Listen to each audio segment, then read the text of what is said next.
Buenos días, Raúl, Dachshund, Franklin, Mayer, José, buenos días. Justamente les comentaba a sus compañeros que puedan ustedes aperturar su audio si es que hay una pregunta, y si yo lanzo o pregunto, ustedes responder también a través de su audio o también por el chat. Entonces vamos a iniciar la clase siendo 10 y 2, o todavía están en otra aula. Creo de 8 a 10 tienen otra clase. Entonces vamos a esperar un ratito más a sus compañeros.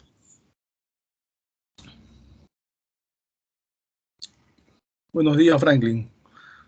Vamos a esperar un poco más a sus compañeros, 2 minutos más y iniciamos, ¿les parece? ¿Sí?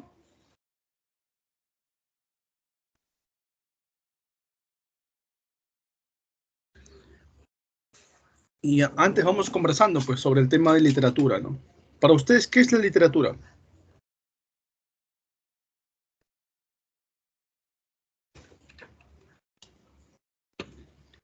¿Es una ciencia? ¿Es un arte? ¿Qué es la literatura para ustedes? A ver, Daniel, Mayer, Raúl, Ángelo, José, Victoria, los 20 más que están en la clase, que no puedo visualizar a todos. Angélica, buenos días. Buenos días, Emily, buenos días. ¿Qué es la literatura? ¿Es una ciencia? ¿Es un arte? Ailén.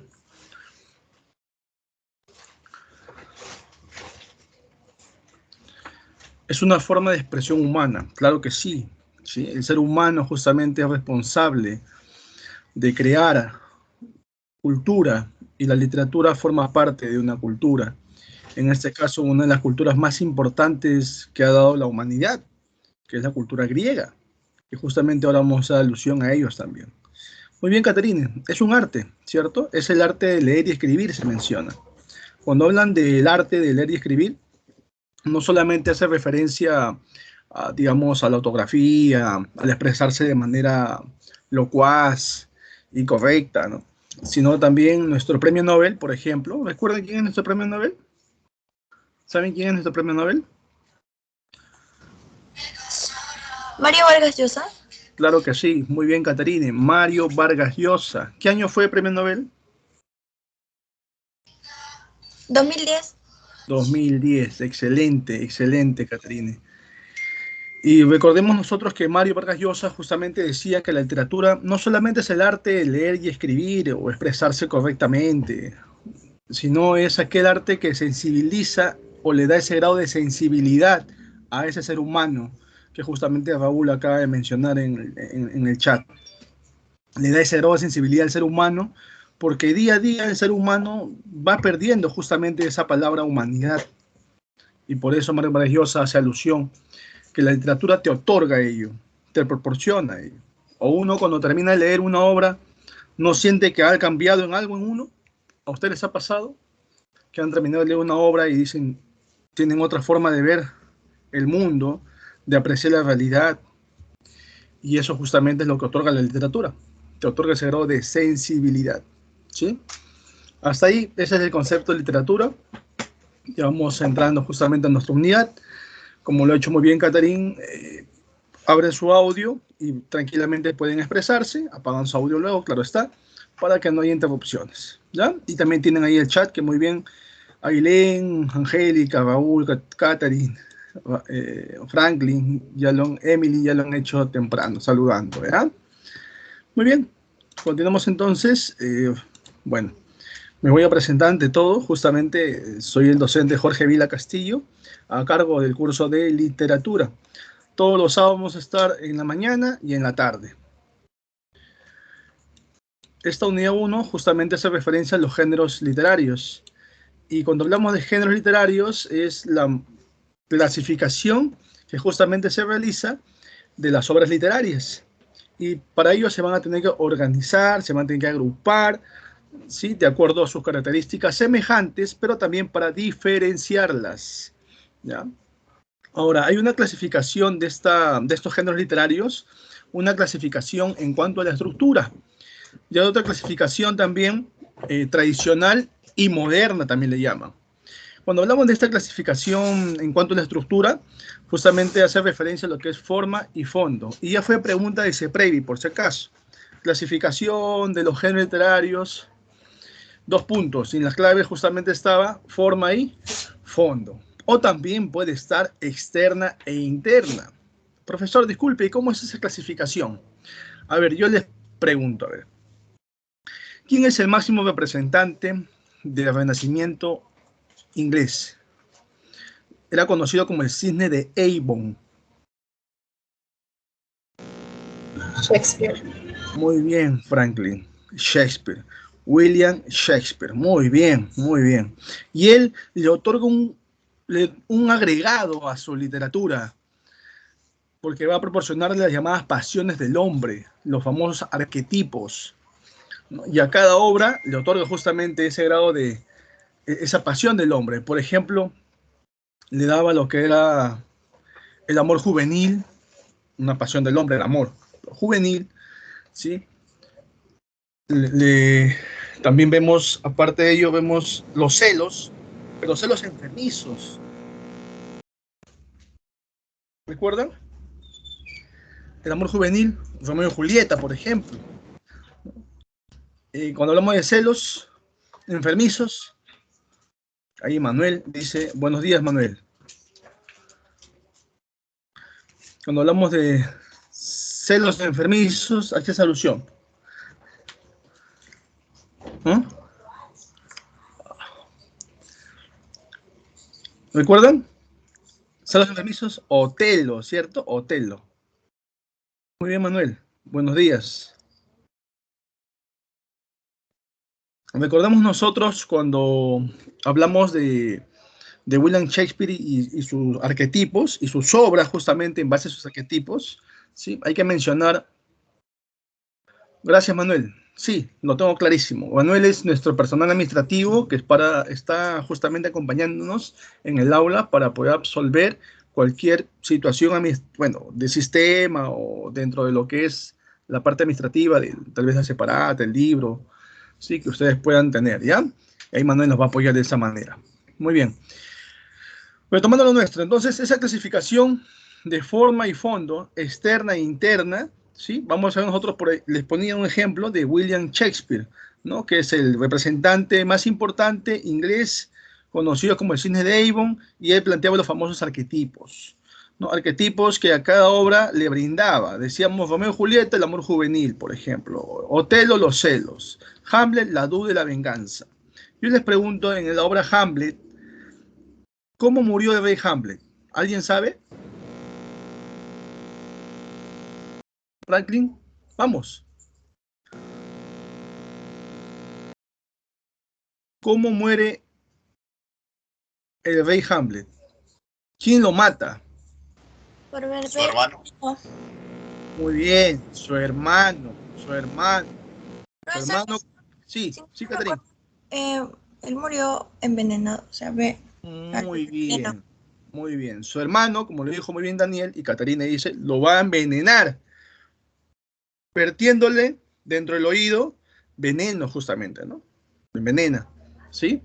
Entonces, de esa manera vemos nosotros que ya sabemos quién es, bueno, en ese caso el hermano se llama Claudio, el rey Hamlet, ¿sí? Su hijo se llama el príncipe Hamlet, la esposa, madre del príncipe Hamlet se llama Gertrudis, ¿sí? Todo esto, ¿en qué país se da la obra Hamlet? ¿Alguien recuerda? ¿En qué país se da? Dinamarca. Muy bien, Dinamarca. También fue pregunta de Seprevi, por ejemplo, ¿sí? El lugar donde se desarrolló esta obra, ¿sí? Llamada Hamlet. Muy bien. ¿Y yo cómo sé los nombres de los personajes? ¿Cómo sé yo dónde se llevó a cabo? ¿Qué tuve que hacer para conocer todo ello? Leer la obra. Excelente, leer la obra. Entonces yo al leer la obra estoy justamente yéndome al fondo, a la parte interna de esa obra. Para eso yo tengo que pasar los personajes, el tema central, temas secundarios, todo eso es el fondo. ¿Y cuál sería la forma? ¿Quién es el autor, por ejemplo? ¿Cómo le decían al autor? ¿De dónde su procedencia de ese autor? Y no solamente ello, también mencionar, por ejemplo, a qué género pertenece esta obra. o estas obras de William Shakespeare. Porque Shakespeare no solamente era dramaturgo, también era poeta, ¿no? Muy bien, Raúl, género dramático, dramaturgo por eso. Y la especie que él va a desarrollar son dos, principalmente, la comedia y la tragedia. Sí, que ahora vamos a explicarlas, vamos a desarrollar y vamos a colocar otros ejemplos. Muy bien, entonces esa es la clasificación, eso sería la forma, lo externo a la obra, ¿sí? Entonces ahí está la clasificación en cuanto a la estructura de forma y fondo. Muy bien. Entonces ahora vamos a pasar a otra clasificación. Esta clasificación es la clasificación dada desde la época de los griegos. Niurka, buenos días. Desde la época de los griegos, ¿sí? ¿Y quién plantea esta clasificación y en qué obra plantea esta clasificación? Pregunta de Seprevi también. Ya le dije los griegos, ¿ah? O sea, es un griego de hecho que ha planteado. Aristóteles. Aristóteles.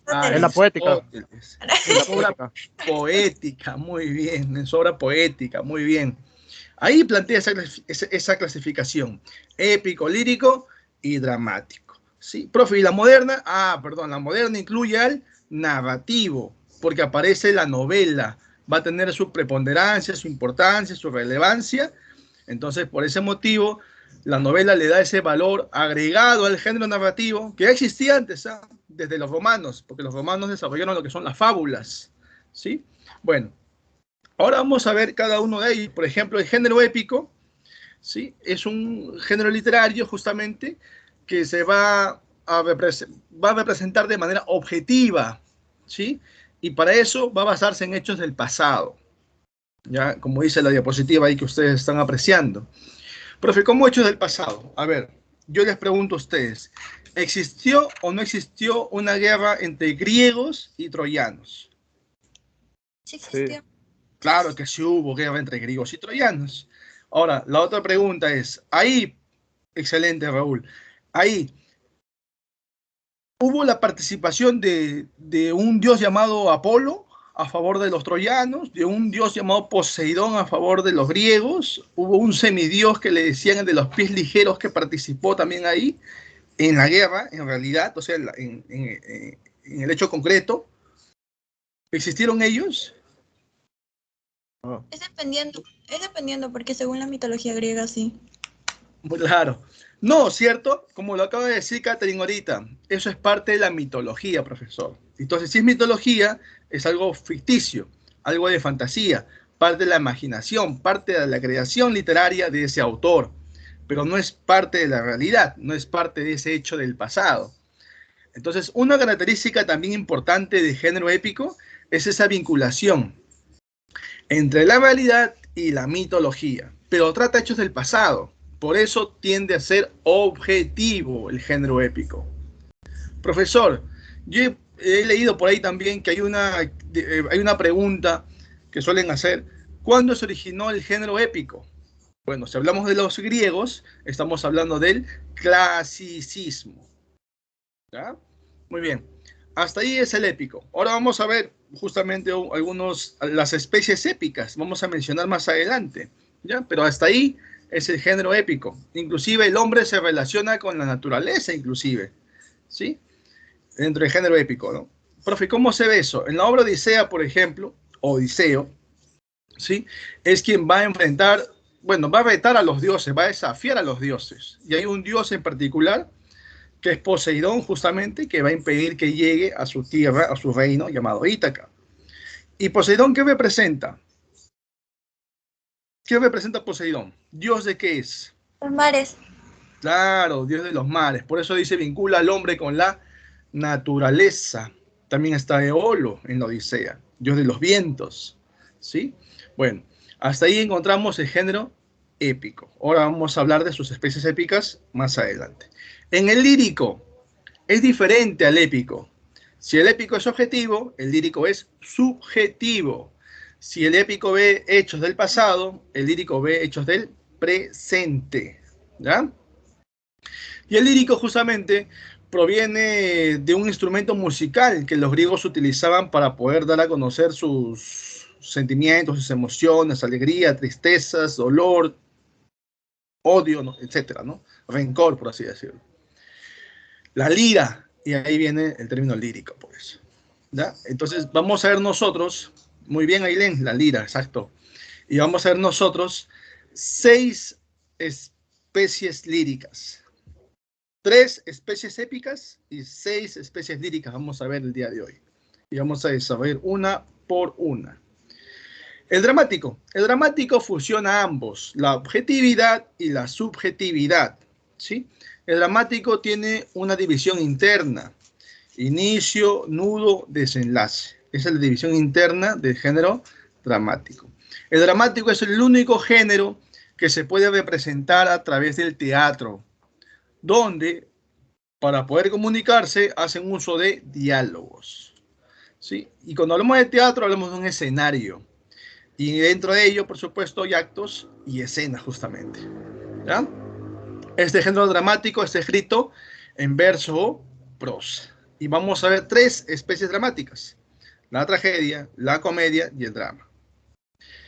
Hasta ahí la clasificación tradicional dada desde la época de los griegos, ¿sí? Quien lo desarrolló, ustedes lo han dicho muy bien, es Aristóteles en su obra poética. ¿Ya?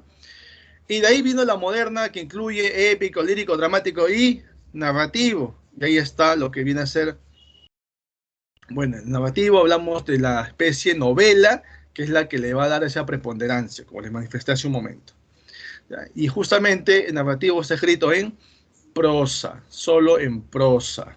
¿Ya? Hay que mencionar aquí que hay una división interna también, ¿sí? Lo que es planteamiento, desarrollo y desenlace.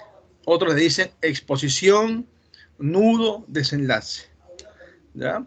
Ahora, en narrativo, los hechos son reales o imaginarios y a veces ambos. Reales, imaginarios o ambos. El contenido puede ser extenso o breve también. ¿Ya? Estas son características del género narrativo. Muy bien. ¿Alguna pregunta hasta ahí? Vamos a entrar a esa clasificación. Mire, un mapa mental, le llaman algún otro semántico. Sí, semántico. Y vemos aquí los 3 géneros literarios que son parte de esa clasificación tradicional de la época de los griegos, otra vez, épico, lírico, dramático. Y el moderno incluye épico, lírico, dramático y narrativo, ¿ya? Justamente por la aparición de la novela, el narrativo. Ahora hay que mencionar algo importante aquí, que ya ha sido pregunta ese previo, justamente ese dato, ¿no? Que esa clasificación proviene desde la época de los griegos. ¿Ya? Muy bien. Y acá justamente vamos a ver de género épico cada una de las especies épicas a continuación. Una de ellas justamente es la epopeya. Es la epopeya. ¿Ya? Recordemos que la epopeya es una especie de narración igual en prosa o verso que va a narrar hazañas de los héroes, ¿sí? O guerreros populares, quienes representan los ideales de la época y sociedad concreta, y una sociedad concreta, ¿no? En ese caso los griegos, por ejemplo, ¿sí? Y yo tengo otro concepto más, ¿ya? La epopeya es la gesta o la lucha de un hombre o de un pueblo por alcanzar su destino. Eso es una epopeya. La gesta, la lucha de un hombre o un pueblo por alcanzar su destino. ¿Ya? Entonces, con ese concepto yo les pregunto, ¿qué obras ustedes recuerdan que son epopeyas? Donde un hombre haya luchado por alcanzar su destino o el pueblo haya luchado por alcanzar su destino. ¿Qué obras recuerdan? En epopeya. Y justamente encontramos ahí, ¿no? Algunos. Está, por ejemplo, la estatuilla de... La Odisea, ¿Cuál, Catherine? La Odisea. Muy bien. La Eneida. La Eneida también, muy bien. Entonces vamos a mencionar, vamos a escribir algunas, ¿ya? Y algunas que ya están están en la diapositiva. Ahí está la Ilíada y la Odisea. La otra es la Eneida. Muy bien. La Ilíada, muy bien. ¿Qué otra más recuerdan?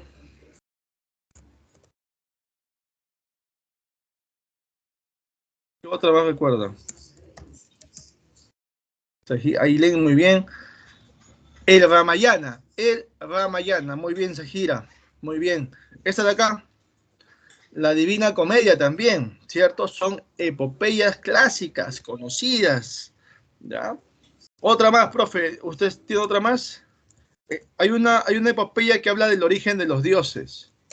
Ah, profesor, la Shanameh creo que era. También es parte del género épico. Claro, Y épico presenta también. la epopeya. Muy bien. Epopeya, muy bien. Tenemos otro también aquí. La teogonía. Fue pregunta de Seprevi. Los trabajos y los días. También ahí están. Estas obras, ambas obras, son de Hesiodo. El Bajamarata, muy bien, Raúl, de Valmiki, también de la India. Son epopeyas. Profe, pero usted dijo que es la gesta de un hombre, un pueblo por alcanzar su destino. Claro. A ver, profe. Ejemplo, a ver. La Ilíada.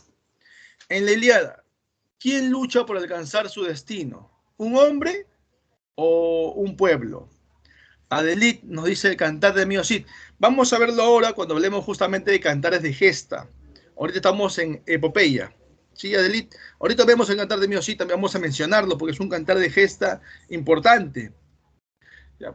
Ahorita estamos en epopeya. Por si acaso, el cantar de Mío Cid es un cantar de gesta. Ya. Les vuelvo a preguntar. En la Ilíada, ¿quién lucha por alcanzar su destino? ¿El pueblo, un hombre o ambos? Vamos. Un Las hombre. escucho, los escucho, los leo, las leo. Vamos. ¿Qué dicen? Ambos. Ambos, profesor. Ambos. ¿Por qué ambos? A ver, vamos por partes. ¿Por Primero, qué motivo? Sí, Catherine, te escucho. Héctor pelea por el honor de Troya, creo, profesor. Algo Muy bien. Héctor, para defender Troya y por el honor de Troya, de hecho, esa es su lucha personal, ¿cierto? Que él tiene como príncipe troyano. Muy bien. Pero hay otro hombre que buscaba la inmortalidad yendo a pelear contra los troyanos. Porque él no se llevaba con Agamenón, y justamente vamos a ver en la otra diapositiva que no se llevaba con Agamenón, pero va a acompañarlo porque su madre, Tetis, que es una deidad, ¿no? Porque recordemos que este ser es un semidios, hijo de un mortal, Peleo, y una deidad, una diosa llamada Tetis. Muy bien, Eduardo. Aquiles. Muy bien, Adelit. Muy bien, muy bien. Muy bien, Ailén. Entonces, cuando hablamos de Aquiles, justamente Aquiles es el que va a ver su futuro, por así decirlo. ¿Cuál es su futuro de él? ¿Cuál es la lucha que él tiene que lograr, que alcanzar? Es justamente ir a esa guerra contra los troyanos y morir ahí. Profe, pero si va a morir, ¿cómo va a ser inmortal? Es ilógico. Es que no solamente uno vive eternamente de manera física, también vive eternamente en los pensamientos, en las ideas de las personas. Y justamente esa era la idea, que Aquiles vaya a Troya a pelear, o contra los troyanos a pelear, para que él viva eternamente en la memoria de las personas. Y bueno, eso lo plantea Homero en su obra La Ilíada, por supuesto, que Aquiles es aquel hombre que lucha por alcanzar su destino, y su destino es lograr ser inmortal, yendo a morir contra los troyanos, por supuesto. Profesor, el otro es Héctor. Excelente. Héctor también tenía esa lucha personal. Claro que Aquiles luego le da muerte a Héctor, ¿sí? Ahora, ya, esa es la lucha de un hombre. Ahí Adelit y Ailén dicen los dos, profesor, y por ahí también Franklin creo que también dijo los dos. Entonces, ¿por qué la lucha de un pueblo? Porque los griegos tienen que conquistar a los troyanos y van a invadirlos, ¿cierto? La Ilíada, ¿cómo termina la Ilíada? ¿De quién me dice? A ver. Pregunta de Seprevi. Pregunta Funeral de de Héctor. admisión también. Con Franklin, el te escucho, funeral, discúlpame. funeral de Héctor. Ah, muy bien. ¿Solamente Héctor su funeral nada más? ¿Nadie más? Muy bien, Ailén. De Patroclo. Solamente de Patroclo. Claro, también de Patroclo, también, muy bien. Entonces son los funerales. La obra de la Ilíada termina con los funerales de Héctor y Patroclo, con las exequias de Héctor y Patroclo. Algunos dicen con la muerte, no solo la muerte, sino con los funerales. Ahí acaba. Con las del profe. Entonces, ¿cómo se sabe si Aquiles, cuándo murió Aquiles? cómo los griegos conquistaron a Troya, dónde se ve eso, en qué parte de la obra se ve eso. A ver, ¿quién me dice? A ver, ¿se ve en la Ilíada o se ve en la Odisea? La Odisea. En la Odisea, en la obra La Odisea, se aprecia justamente la muerte de Aquiles, cómo los griegos ingresan dentro del estómago, por así decirlo, o la cavidad del caballo de Troya, cruzan las murallas troyanas y en la noche descienden y comienzan a matar a todos y de esa manera los conquistan. Entonces, eso se ve en la Odisea, por si acaso. Y de ahí luego ya comenta las aventuras de Odiseo para llegar a su reino de Ítaca, donde lo esperaba su esposa Penélope y su hijo Telémaco. ¿Sí? Que Poseidón, por supuesto, se lo va a impedir, pero al final logra llegar el buen Odiseo. Muy bien, eso justamente hace alusión en la siguiente diapositiva, ¿no? Que está aquí justamente, ¿ya? Donde está Aquiles, y es uno de los primeros cantos, justamente, ¿no? Aquí es así. Así comienza el primer canto de la Ilíada, epopeya griega en torno a la legendaria guerra de Troya, donde el mítico héroe Aquiles, un semidios valeroso y orgulloso, se muestra encolorizado, porque Agamenón, otro héroe griego, le ha arrebatado a la esclava Briseida. Ahí viene su primera cólera, ¿cierto? La primera cólera de Aquiles es cuando le arrebatan, le quitan a su esclava Briseida. Y la segunda cólera es cuando muere Patroclo a manos de Héctor. Héctor se confundió, pensó que era Aquiles porque llevaba la armadura de Aquiles, ¿sí? Y como tenía la misma cabellera, mismo porte, mismos movimientos, porque Aquiles y Patroclo hacían todo juntos, eran primos, amigos, ¿no? Entonces Aquiles, de otra manera, al enterarse de la muerte de Patroclo, a manos de Héctor, va a buscarlo, ¿sí? Lo busca y al final Aquiles le da muerte a Héctor. Eso vamos a verlo cuando hablemos de clasicismo, ¿ya? Estamos adelantando un poquito nomás. ¿Y qué dice el primer canto? Canta, oh diosa, la cólera del Pélide Aquileo. Cólera funesta que causó infinitos males a los aqueos y precipitó al Hades muchas almas valerosas de héroes, a quienes hizo presa de perros y pasto de aves. Cumplíase la voluntad de Zeus, desde que se separaron disputando el Atrida, rey de hombres, y el divino Aquileo. ¿Quién es el rey de hombres? ¿A quién le decían el rey de hombres? ¿Alguien recuerda? Agamenón. Excelente, Franklin. Agamenón. Agamenón es conocido como el rey de los hombres, el rey de hombres, como dice ahí. En el caso de Aquiles es conocido como el de los pies ligeros. Y también le dicen el Pélida, porque era hijo de Peleo. Recuerden que Aquiles es hijo de le dije en su momento, un mortal, Peleo, un rey, y una deidad, una diosa llamada Tetis. Ya por eso es un semidios. Y la única parte que él quedó descubierta justamente era el talón, porque su madre lo sumergió en un lago llamado Estigia, ¿ya? Y ahí sale, pero el talón no logró sumergirlo. ¿Ya? Muy bien. Profe, ya nos habló de la Ilíada, la Odisea. Ahora, la Odisea, en este caso, ¿qué representa? ¿La lucha de un pueblo o de un hombre por alcanzar su destino? Ya que estamos hablando de epopeyas, ¿no? De un hombre. Claro, en este caso de Odiseo, ¿cierto? Odiseo tiene que lograr llegar a Ítaca. Ese es su destino, encontrarse otra vez con su esposa y su hijo. Por más que él tal vez se hubiese perdido la memoria y se hubiese olvidado de ellos, entre comillas, porque no se olvidaba, ¿sí? ¿Quién lo retuvo muchos años? Porque los días ahí eran años, en una isla. ¿Quién lo retuvo? Pues siga pensando en su esposa. La diosa Calipso, claro, muy bien, excelente. Vamos a verlo más adelante, ¿ya? Muy bien. Profe, entonces las demás epopeyas que hemos mencionado, por ejemplo, mencionó la Divina Comedia. En la Divina Comedia, que es de Dante Alighieri, cuando hablamos de Divina Comedia de Dante Alighieri, ¿dónde se aprecia la lucha del hombre por alcanzar su destino? ¿Quién tiene que ir por el purgatorio y descender por los círculos y llegar hasta el infierno? ¿Quién? En la Divina Comedia, ¿quién? ¿Recuerdan? Dante. Dante es el que tiene que ir descendiendo. ¿Para qué? Muy bien, Emily, Dante. Dante, claro, Dante. El autor es Dante Alighieri. Y Dante tiene que descender justamente buscando a quién. ¿Cuál es su lucha? ¿Qué tiene que lograr? encontrar a su amada, llamada Beatriz. Pero no se encontraba ahí, estaba en el paraíso. Cuando llega al infierno se da cuenta que estaba en el paraíso. Bueno, esa es la lucha, ¿no?, de Dante en este caso, ¿sí? En la Eneida de Virgilio, la Eneida de Virgilio, ahí en esa obra, ¿quién lucha por alcanzar su destino? ¿Cómo se llama el protagonista? Eneas. Eneas, excelente. Eneas tiene que fundar la nueva Troya, lo que se conoce como Roma.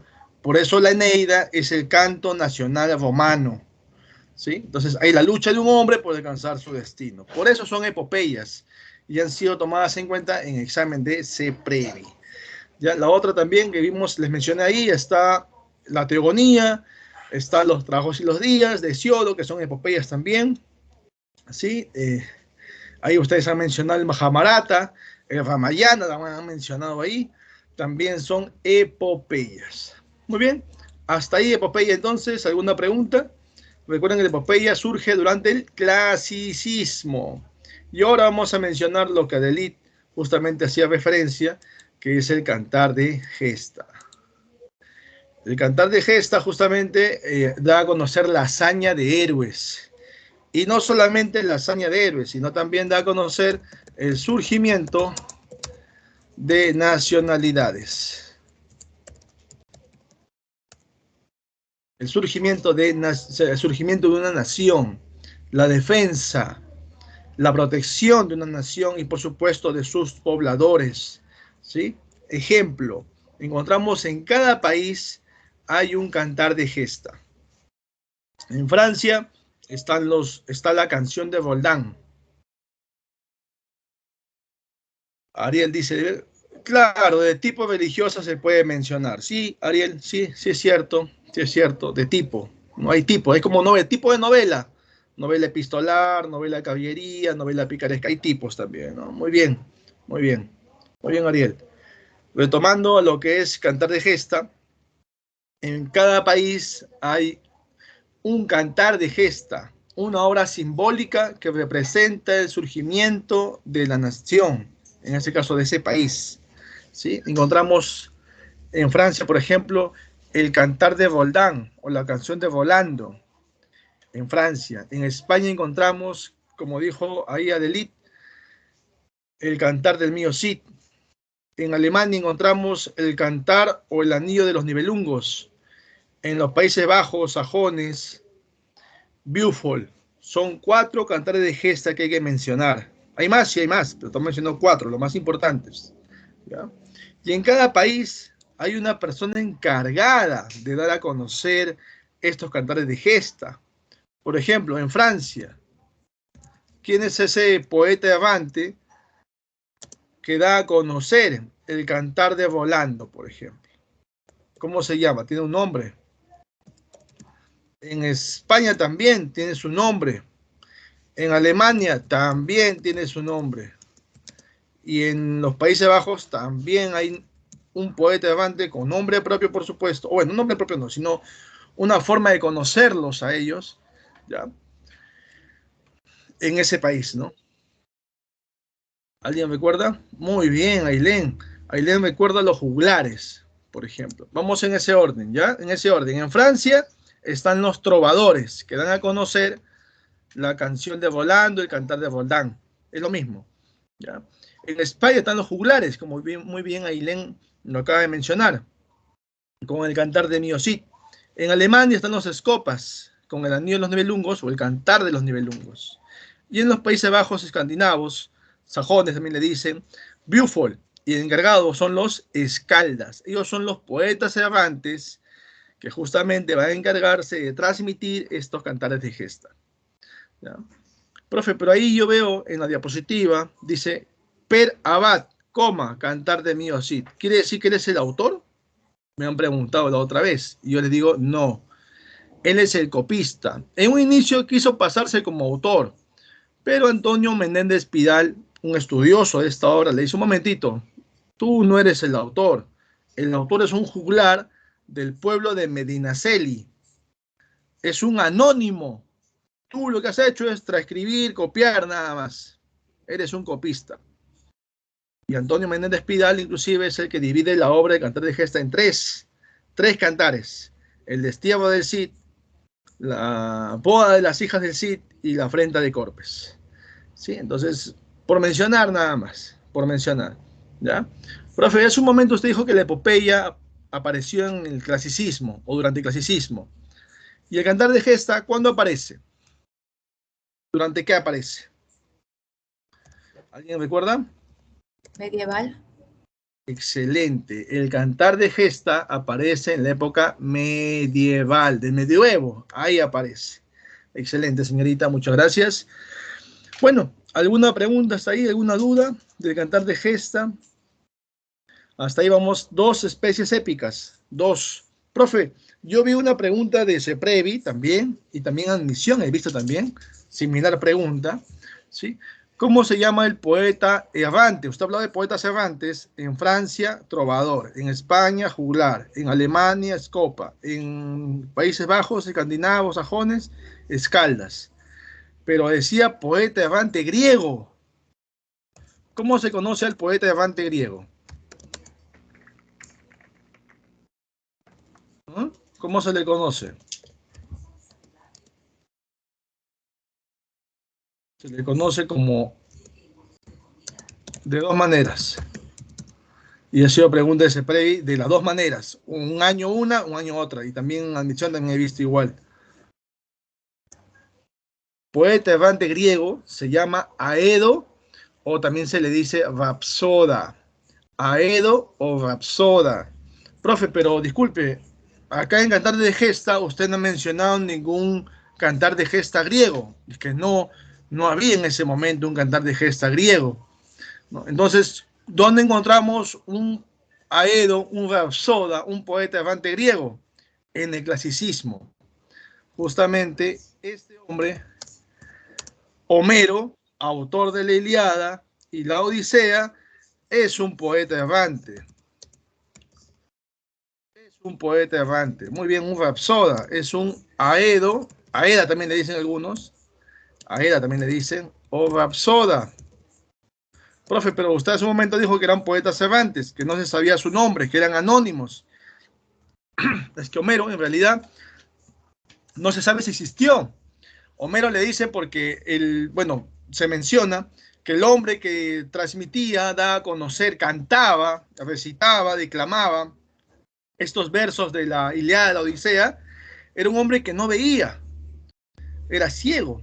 Entonces, para no decirle el ciego o el que no ve, le van a decir Homero. Homero significa el que no ve, ¿sí? Profe, pero yo he leído en otros textos también que sí tiene nombre, que han hecho investigaciones hace unos años y han encontrado vestigios, o sea, restos óseos, pero no se sabe si son de él. ¿Y cómo se llama, profe, eso, o a quién pertenecieron esos restos óseos, esos vestigios? Melecígenes. Por eso algunos dicen que Homero en realidad se llama Melecígenes. Lo voy a escribir, ¿ya? Vamos a ver cuando veamos, lo escribo más adelante, cuando veamos clasicismo griego. Melecígenes. También va a estar en la diapositiva, por si acaso, cuando hablemos del clasicismo griego, también va a estar el nombre ahí, ¿ya? De Homero.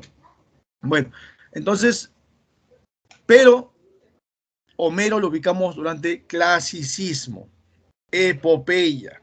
No está en Cantar de Gesta. En Cantar de Gesta vamos a encontrar a estos 4 poetas errantes que hemos mencionado, que en cada país tiene un nombre particular, como trovadores, juglares, copas, escaldas. ¿Está bien? ¿Sí? ¿Hasta ahí alguna pregunta, alguna duda hasta ahí? Hay deditos, creo, no tienen emoticones. Si están de acuerdo, dedito arriba. Si están de desacuerdo, dedito abajo. Pues no hay problema. ¿Sí? Se respetan las opiniones. Muy bien, vamos avanzando entonces. Genial, lo máximo. Ahora vamos a entrar a lo que es el poema épico. El poema épico, miren, es la tercera especie épica, ¿sí? Justamente lo que se menciona es, busca reactualizar, dice, en los tiempos modernos, la epopeya griega y romana. Profe, ¿por qué epopeya griega y romana? Recuerden que los griegos son invadidos por los romanos y Roma asimila toda la cultura griega. Eso por historia ustedes lo saben, ¿sí? Y a Roma, ¿cómo se le caracteriza? Por ser imitadores de los griegos. Por eso algunos cuando hablan de la Odisea dicen Ulises. ¿Han escuchado o no que dicen Ulises? Personaje de la Odisea, Ulises, dicen algunos. Pero en realidad no es Ulises, es Odiseo. Por eso, Odiseo, Odisea. Y profe, entonces, ¿por qué dicen Ulises? Porque los romanos le van a cambiar de nombre a Odiseo y le van a llamar Ulises. Es solo por ese detalle nada más. Es más latino que griego, por así decirlo. Romano, latino, pues, ¿no? Profe, ¿hicieron eso los romanos? Claro. Inclusive, por ejemplo, a Zeus, para los griegos, para los romanos, ¿cómo se llama? Tiene otro Júpiter. nombre. Júpiter. Júpiter, muy bien, Júpiter. Para los griegos, Poseidón, por ejemplo, para los griegos. Para los romanos, ¿cómo se llama? Neptuno. Neptuno, y así cada uno, excelente. Y así cada uno va teniendo. Ariel dice, la cristiada de Epopeya, no. Deja de ser la cristiada considerada epopeya y se toma como un poema épico porque está reactualizándose debido a que ya no es un poeta errante, es un poeta culto y va a aparecer en otro momento, por así decirlo, de la historia. La epopeya es clasicismo, ¿sí? Antes de Cristo inclusive. Cantar de Gesta, época medieval. Profesor, Y, sí, hija. ¿no eran las epopeyas dejan de ser, o sea, los poemas dejan de ser epopeyas por la temática que llevan? Ciertos poemas, También, ¿no? claro que sí, parte de, porque justamente es lo que menciona Ariel ahorita, dice religiosa, ¿no? Esa palabra. ¿Por qué? Porque el poema épico te va a dar a conocer hazañas militares o religiosas. Eso es lo que hace dar a conocer el poema épico. Por eso les digo que es una reactualización de la epopeya, dice el concepto ahí. Está reactualizando la epopeya, ¿sí? Pero ahora estamos en la época moderna. Es decir, el poema épico surge durante el Renacimiento, otra etapa, otro momento. Y aquí los autores tienen nombre y apellido, no como en la epopeya, que algunos eran, bueno, como mencionamos como Homero, un poeta errante, no se sabía quién era en realidad, sí, pero lo conocemos a Homero, pues, ¿no? Muy bien, Caterina, muy bien, Ariel. Entonces, ya sabemos nosotros, estamos aclarando algunas dudas, ¿sí? Y brindando, por supuesto, conocimiento también al respecto, ¿ya? Y mencionar que este poema épico, digamos, es culto, como les dije, es algo extenso, no tan extenso, a ver, de los tres, ¿cuál es el más extenso? ¿La epopeya, el cantar de gesta o el poema épico? ¿Qué dicen? La Ilíada, por ejemplo, tiene más de 15.000 versos, 15.000 versos. El cantar de Mío sí tiene 3.753 versos por ahí, ¿no? Y el poema épico también no llega a los 3.000 tampoco, versos, ¿no? Entonces ya les di la respuesta, ¿no? El más extenso es la epopeya, viene justamente en ese orden, ¿no? Cantar de gesta y poema épico, ¿sí? Bueno, si hablamos nosotros de algunos poemas épicos, hay que mencionar justamente lo que mencionó Ariel, y está en la diapositiva, La Cristiada, del español Diego de Ojeda. La Cristiada hace referencia ¿a quién? A Jesucristo. Esa obra justamente va a hablar del nacimiento, la vida y muerte de Jesucristo, ¿sí? Diego de Ojeda se encarga de ello. Por eso se dice que da a conocer hazaña religiosa, ¿ya? Y la Araucana, profesor, es una obra que da a conocer hazañas militares, ¿ya? Y de ello se va a encargar Alonso de Ercilla, otro español. Ambos forman parte del siglo de oro español.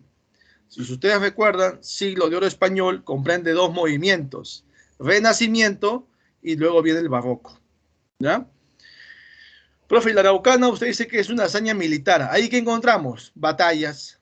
Una batalla famosa es la batalla de Lepanto, donde justamente Alonso de Ercilla hace referencia a que el poeta, dramaturgo, novelista, y su obra es la más importante del siglo de oro español inclusive, y que participa de esa batalla de Lepanto y pierde la movilidad de la mano izquierda, pierde, no la puede mover. Luego logra rehabilitarse, ¿no? Pero no podía moverla. Y por ese motivo le dicen el manco de Lepanto. Y hace referencia a ese personaje en la obra La Araucana, Alonso de Ercilla. Sí saben quién es el manco de Lepanto, ¿cierto? Sí me acuerdo, ¿no? Claro, de él justamente va a hablar en la Araucana, inclusive lo que le tocó pasar, ¿no? Cuando fue apresado por los turcos, ¿no? Iba a quedarse prácticamente esclavo ahí de los turcos, pero lograron negociar ahí. Muy bien. Luego encontramos otras obras como Os Luciadas. Como Os Luciadas encontramos justamente de portugués Luis de Camões, ¿sí? Cuando hablamos de Os Luciadas es hazañas religiosas, habla de los lusos, los dioses para portugués se llaman los lusos. Orlando Furioso también está ahí, de italiano Ludovico Ariosto, ¿no? El paraíso perdido de inglés John Milton, ¿sí? Ahí está el poema épico, otra especie del género épico, ¿ya? ¿Alguna pregunta hasta ahí? ¿Alguna duda?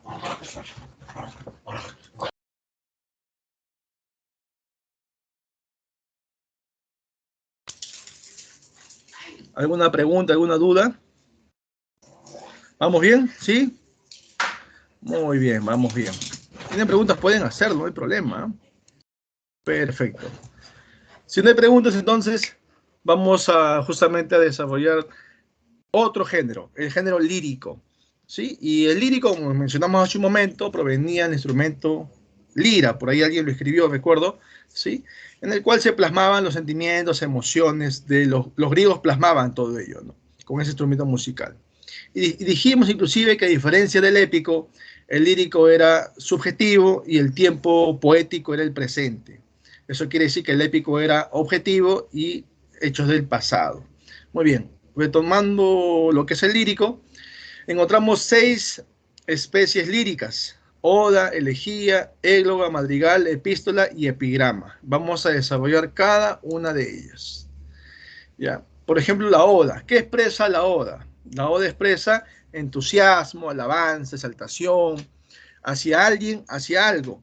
En este caso, nuestro amigo Fray Luis de León, que también forma parte del siglo de oro español, en su obra Oda a la vida retirada, hace alusión justamente a la vida tranquila, a la vida pasible que uno vive en el campo. Y dice, ¿no? En ejemplo, dice: qué descansada vida la del que huye del mundanal ruido y sigue la escondida senda por donde han ido. Y continúa, ¿no? Entonces hace alusión a ello, ¿sí?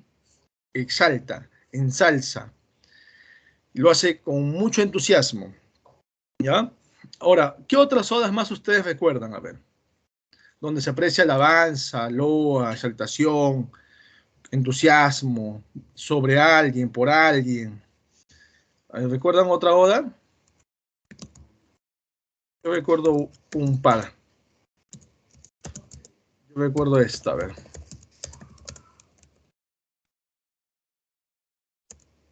Yo recuerdo esta. Oda a la victoria de Junín, de José Joaquín de Olmedo. Voy a escribir mejor todo completo.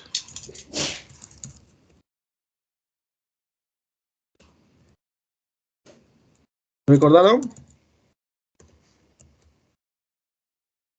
Él, por ejemplo, es integrante o es parte de la literatura de la emancipación, junto con Mariano Melgar, que también tiene oda.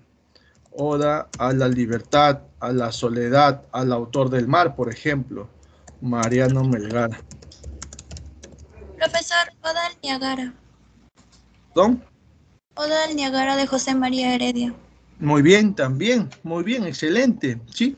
Hay otra más, me ha hecho recordar a la señorita, justo me ha hecho recordar a la señorita con Oda Negra, me ha hecho odas elementales también. Han sido preguntas ya de ese previo momento determinado por si acaso, por eso estoy colocándolas, ¿ya?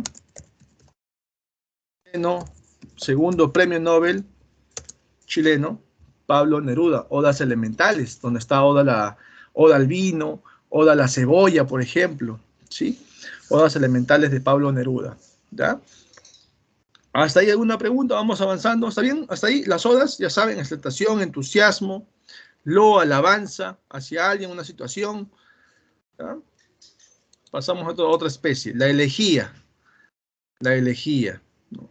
Especie lírica en la que da a conocer la nostalgia, la tristeza, la melancolía por la pérdida o ausencia del ser querido, ¿sí? Y aquí encontramos representante que escribió elegía, como Mariano Melgar, de Elegía 1, por ejemplo. ¿Dedicada a quién? ¿Quién recuerda? ¿A quién se la dedica la Elegía 1?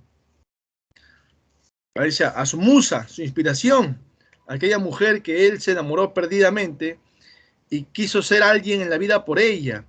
Cuando por fin logró ser alguien, regresó a buscarla y ella ya se había casado con otro hombre, por supuesto. Ya se había casado ya con un soldado español todavía. Sí, recordemos que esa época estábamos en guerra justamente contra los españoles, buscando nuestra independencia. Y ella se había casado con otro, ¿no? O sea, con un español encima. Ella se llama Silvia. Por eso ahí el ejemplo dice, ¿por qué verte volví, Silvia querida? Ay, triste, ¿para qué? Para trocarse mi dolor en más triste despedida.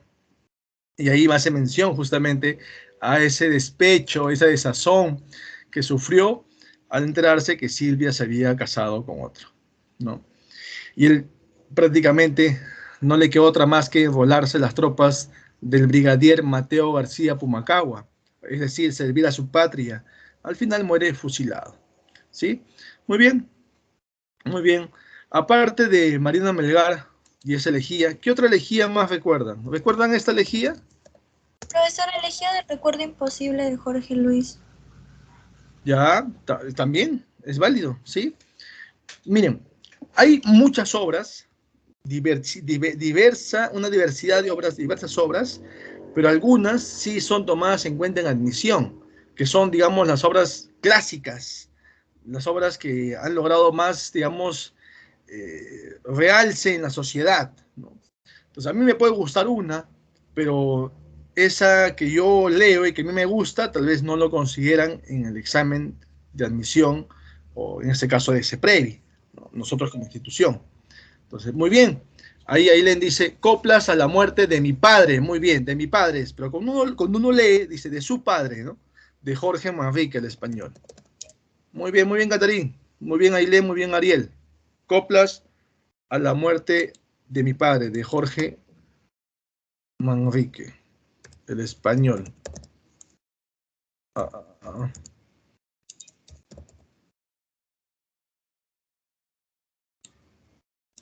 ¿Por qué? Ahí está. Jorge Manrique, ahí está. Coplas a la muerte de mi padre.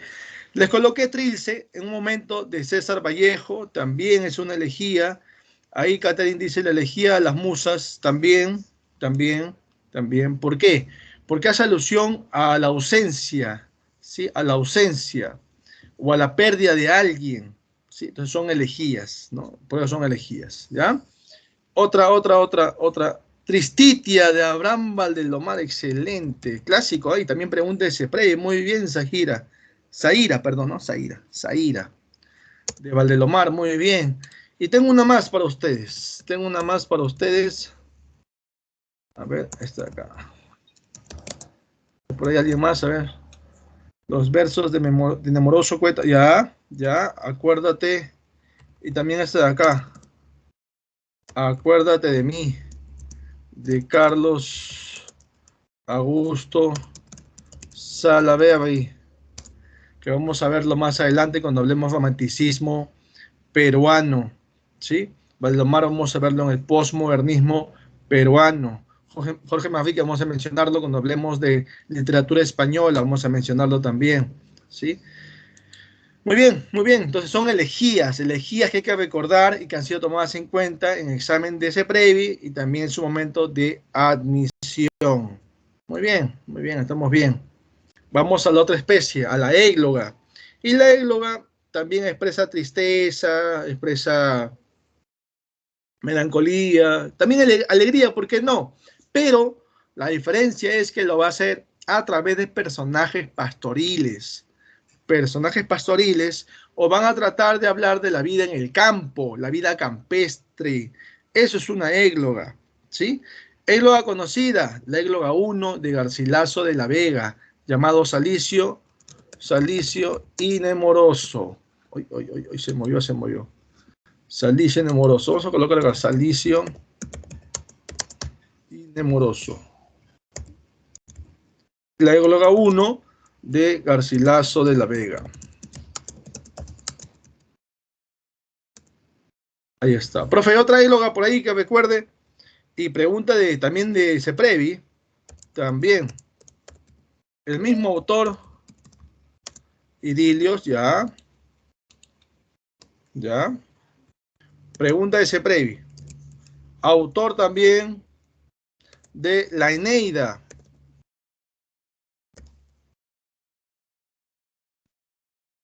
Muy bien, Ailén. Y justo acabo de escribir.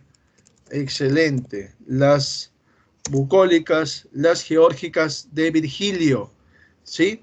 Son églogas. Églogas son obras en género lírico, especie égloga, que han sido consideradas también en examen de Ceprevi y de admisión en su momento.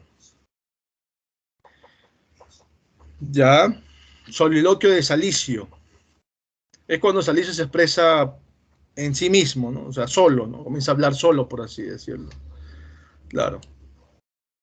Mayormente cuando hablamos de soliloquio, si hablamos de soliloquio, más que todo no es hablar tanto de lírico, más fuese para dramático, representación teatral. ¿Sí? ¿Sí, Catherine?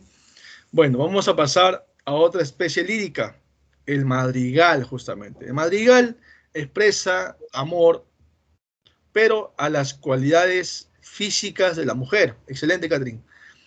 Madrigal expresa amor a las cualidades físicas de la mujer. ¿Sí? Físicas de la mujer. ¿Eh? Ejemplo, aquí tenemos al autor Gutiérrez de Cetina, español, con su obra Ojos claros, serenos. Ya hace alusión justamente a los ojos de la mujer. Otro autor, o él mismo también, al cabello, a la nariz, a la boca, a la oreja, a la piel. ¿Sí? Entonces, si hay, digamos, rasgos de amor a esas cualidades físicas de la mujer, eso es un madrigal. ¿Ya? Epístola. La estructura también igual expresa amor, digamos, de sentimiento, con amor, ¿no? O también puede ser cólera, o puede ser tristeza, dependiendo del sentimiento, la emoción, el momento, ¿sí? Pero la estructura de una epístola es en forma de carta, la estructura. Ya encontramos epístola a los Pisones, epístola a Abelardo, carta a Silvia, cartas a un ángel. Son epístolas, ¿sí? A ver, cartas a un ángel, ¿a quién pertenece? ¿A quién pertenece? ¿Mm?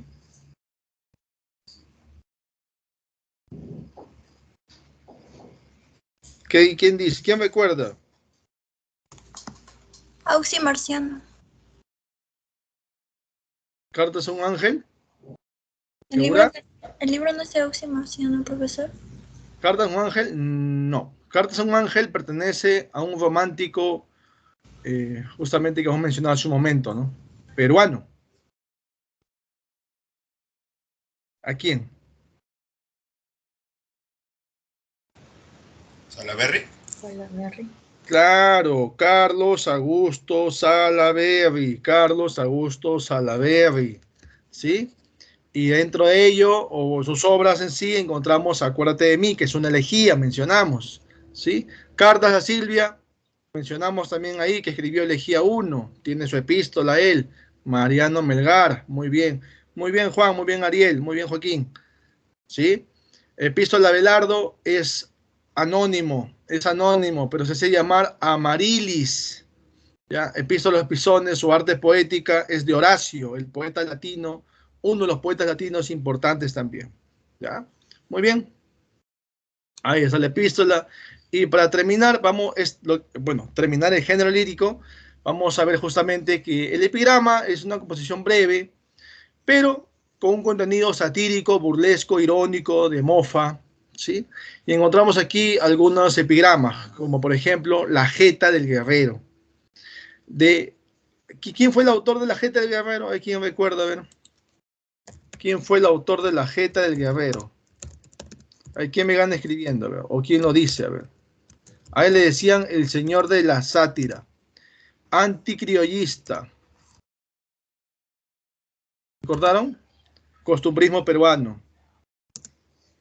Felipe Pardo y Aliaga, autor de La Jeta del Guerrero. Sí, Catherine. Le iba a decir también, no me gana, profesor. Genial, muy bien, muy bien, muy bien, Catherine. Y Felipe Pardo Aliaga justamente escribe este epigrama en contra de un caudillo militar que formó parte de esa confederación Perú-Boliviana, no sé si recuerdan. Y para el Perú estaba justamente el padre de Carlos Augusto Salaverry, que era el presidente más joven en ese entonces, no constitucionalmente hablando, sí, que era Felipe Santiago Salaverry. Muy bien. Sucre es uno de ellos y el otro es José de Santa Cruz. Y José de Santa Cruz es el otro, justamente él es el que va a derrocar a Felipe Santiago Salaverry. Ya se le habló con Sucre, pues, ¿no? Luego. Pero José de Santa Cruz es el que derroca y mata a Felipe Santiago Salaverry. Y Felipe Santiago Salaverry era muy amigo y hasta lo nombró diplomático a Felipe Pardo de Aliaga. Entonces Felipe Pardo de Aliaga, en despecho, en cólera, en venganza, va a escribirle este epigrama a él, a José de Santa Cruz, y le dice: lleva caballos, cañones, lleva 5.000 guanacos, lleva turcos y polacos y abundantes municiones, pero lo que más me inquieta, su marcha penosa y larga, es la carga de su jeta. Se burla de su aspecto físico porque tenía los labios prominentes, ¿no? Ahí está la jeta del guerrero, que es un epigrama. La nariz de Quevedo, dice, una nariz superlativa, una nariz grande, superlativa, o una nariz pegada, ¿no?, a la cara, ¿no? Bueno, exagerando, ¿no? Está exagerando, ¿no? Muy bien. Son epigramas. Profe, ¿hay un epigrama que ha sido pregunta de ese previo por ahí? Sí. Autor, integrante de la generación del 98. Es el poeta de la generación del 98. Tiene una obra poética también importante que hace descripción al paisaje español. Se llama Campos de Castilla. Pero también tiene otra obra que es un epigrama.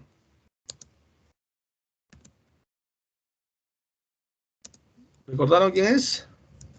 Está con Miguel de Unamuno, con Azorín. Vamos a verlo más adelante también a él.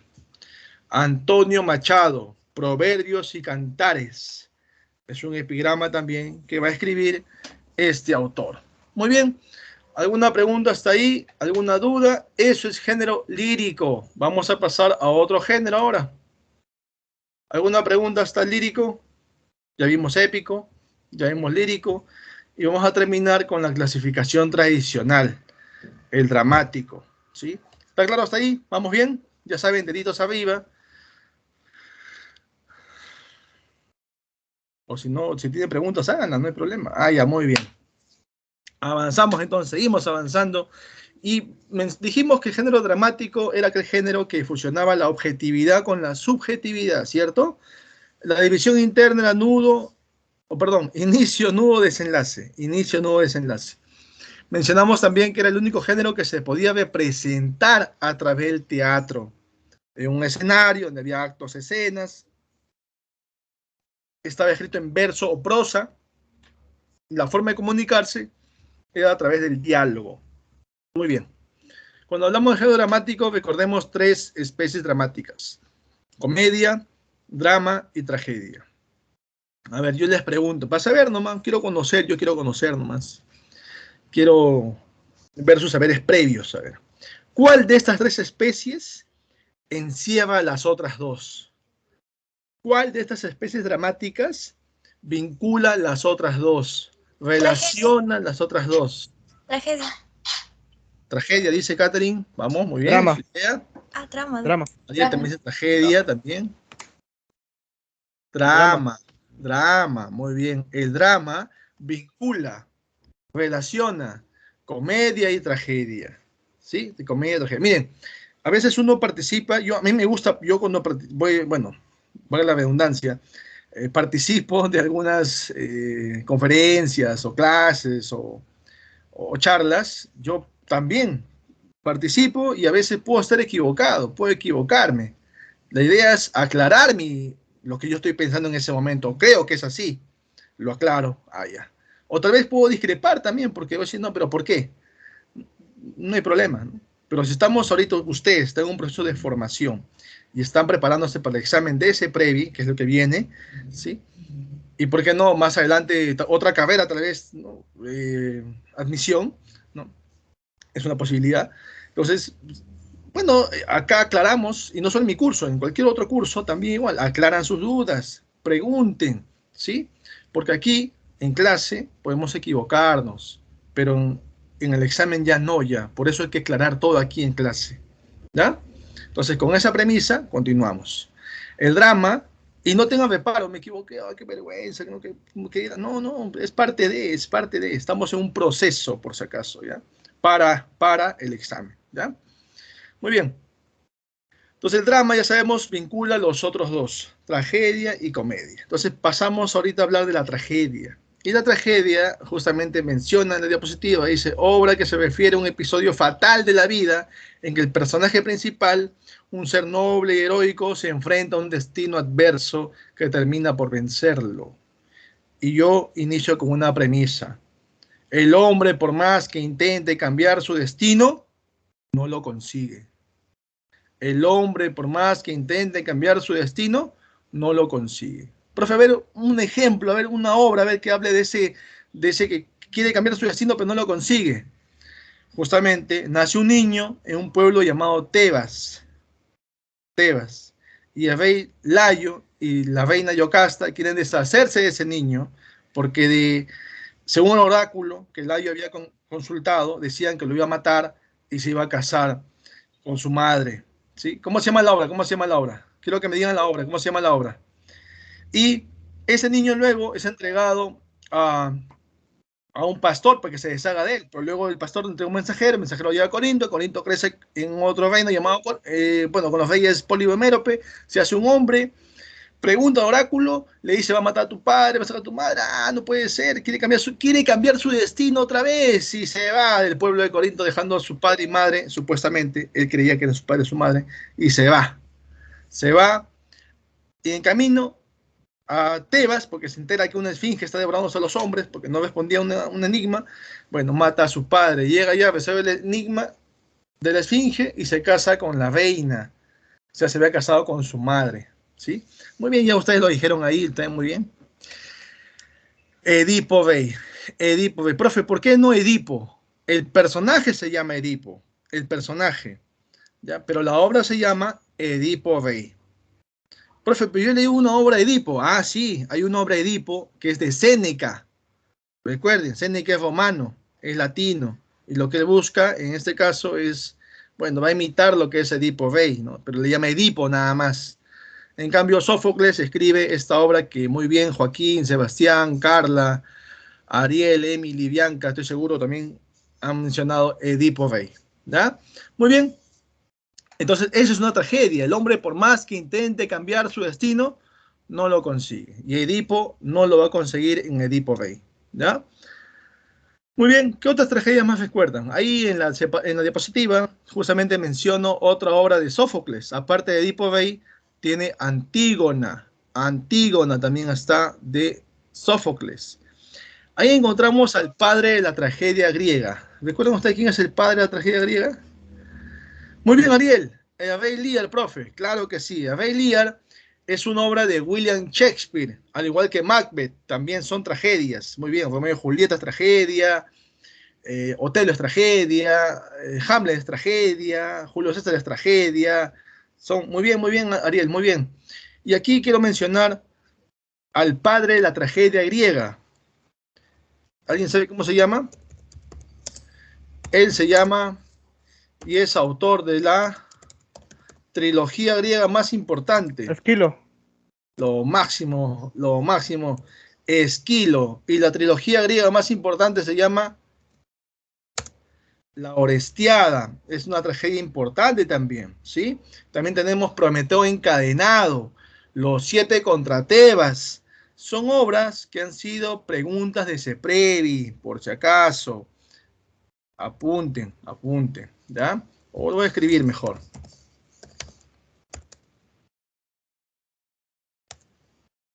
Son tragedias también. Ahí está. Muy bien. ¿Qué otra tragedia más recuerdan ustedes? A ver, una tragedia del dramaturgo y poeta de la generación del 27.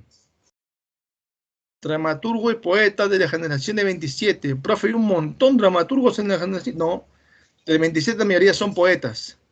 Excelente, Ariel. Bodas de sangre. Y aquí me refiero a Federico García Lorca. Lorca. Federico García Lorca. Ay, ay, ay. Ahí está. Muy bien, Zaira. Hamlet. Hamlet también es una obra de William Shakespeare y es una tragedia. Son tragedias, ¿ah? Boda de sangre, por si acaso, el autor es Federico García Lorca. Hamlet, como escrito Zaira, es de William Shakespeare, por si acaso, ¿ya? Muy bien, son tragedias conocidas y son las que hay que recordar también, ¿ya? Muy bien, vamos ahora a la comedia. A la comedia. A ver, ¿qué dice Álvarez? ¿Algo quería mencionar? Hamlet se da la ratonera, claro, la obra dentro de la obra se da claro, sí, se da una obra, se da la obra teatral, una pieza teatral, ¿no? Como una especie de sainet, algo así, ¿no? Breve, corto, ¿no? Muy bien, Ariel. Comedia. En comedia, recordemos que el final es feliz, pero el final es feliz para quienes han actuado bien. Quien actuó mal, de hecho, acaba mal. Eso hay que tenerlo claro, ¿sí? Y en la comedia los personajes son jocosos, son divertidos, hilarantes, ¿ya? En la comedia, por si acaso. Y justamente se menciona aquí algunas comedias importantes, como El enfermo imaginario, de Molière. Molière tiene varias obras que han sido preguntas de Seprevi y también de admisión. Por ejemplo, El Tartufo, de Molière. El Avaro, también de Molière. Médico a palos, de Molière. El enfermo imaginario, de Molière, que está en la diapositiva. ¿Sí?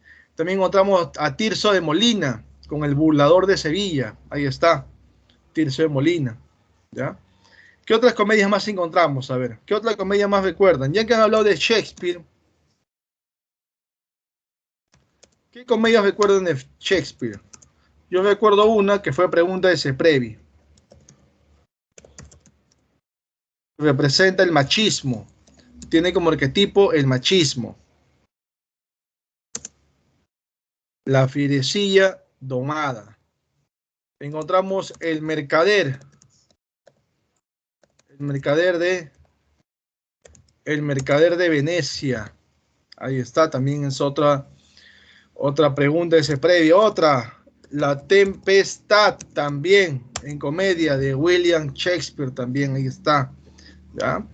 Y si nos vamos más antes, época de los griegos, pregunta de ese previo también.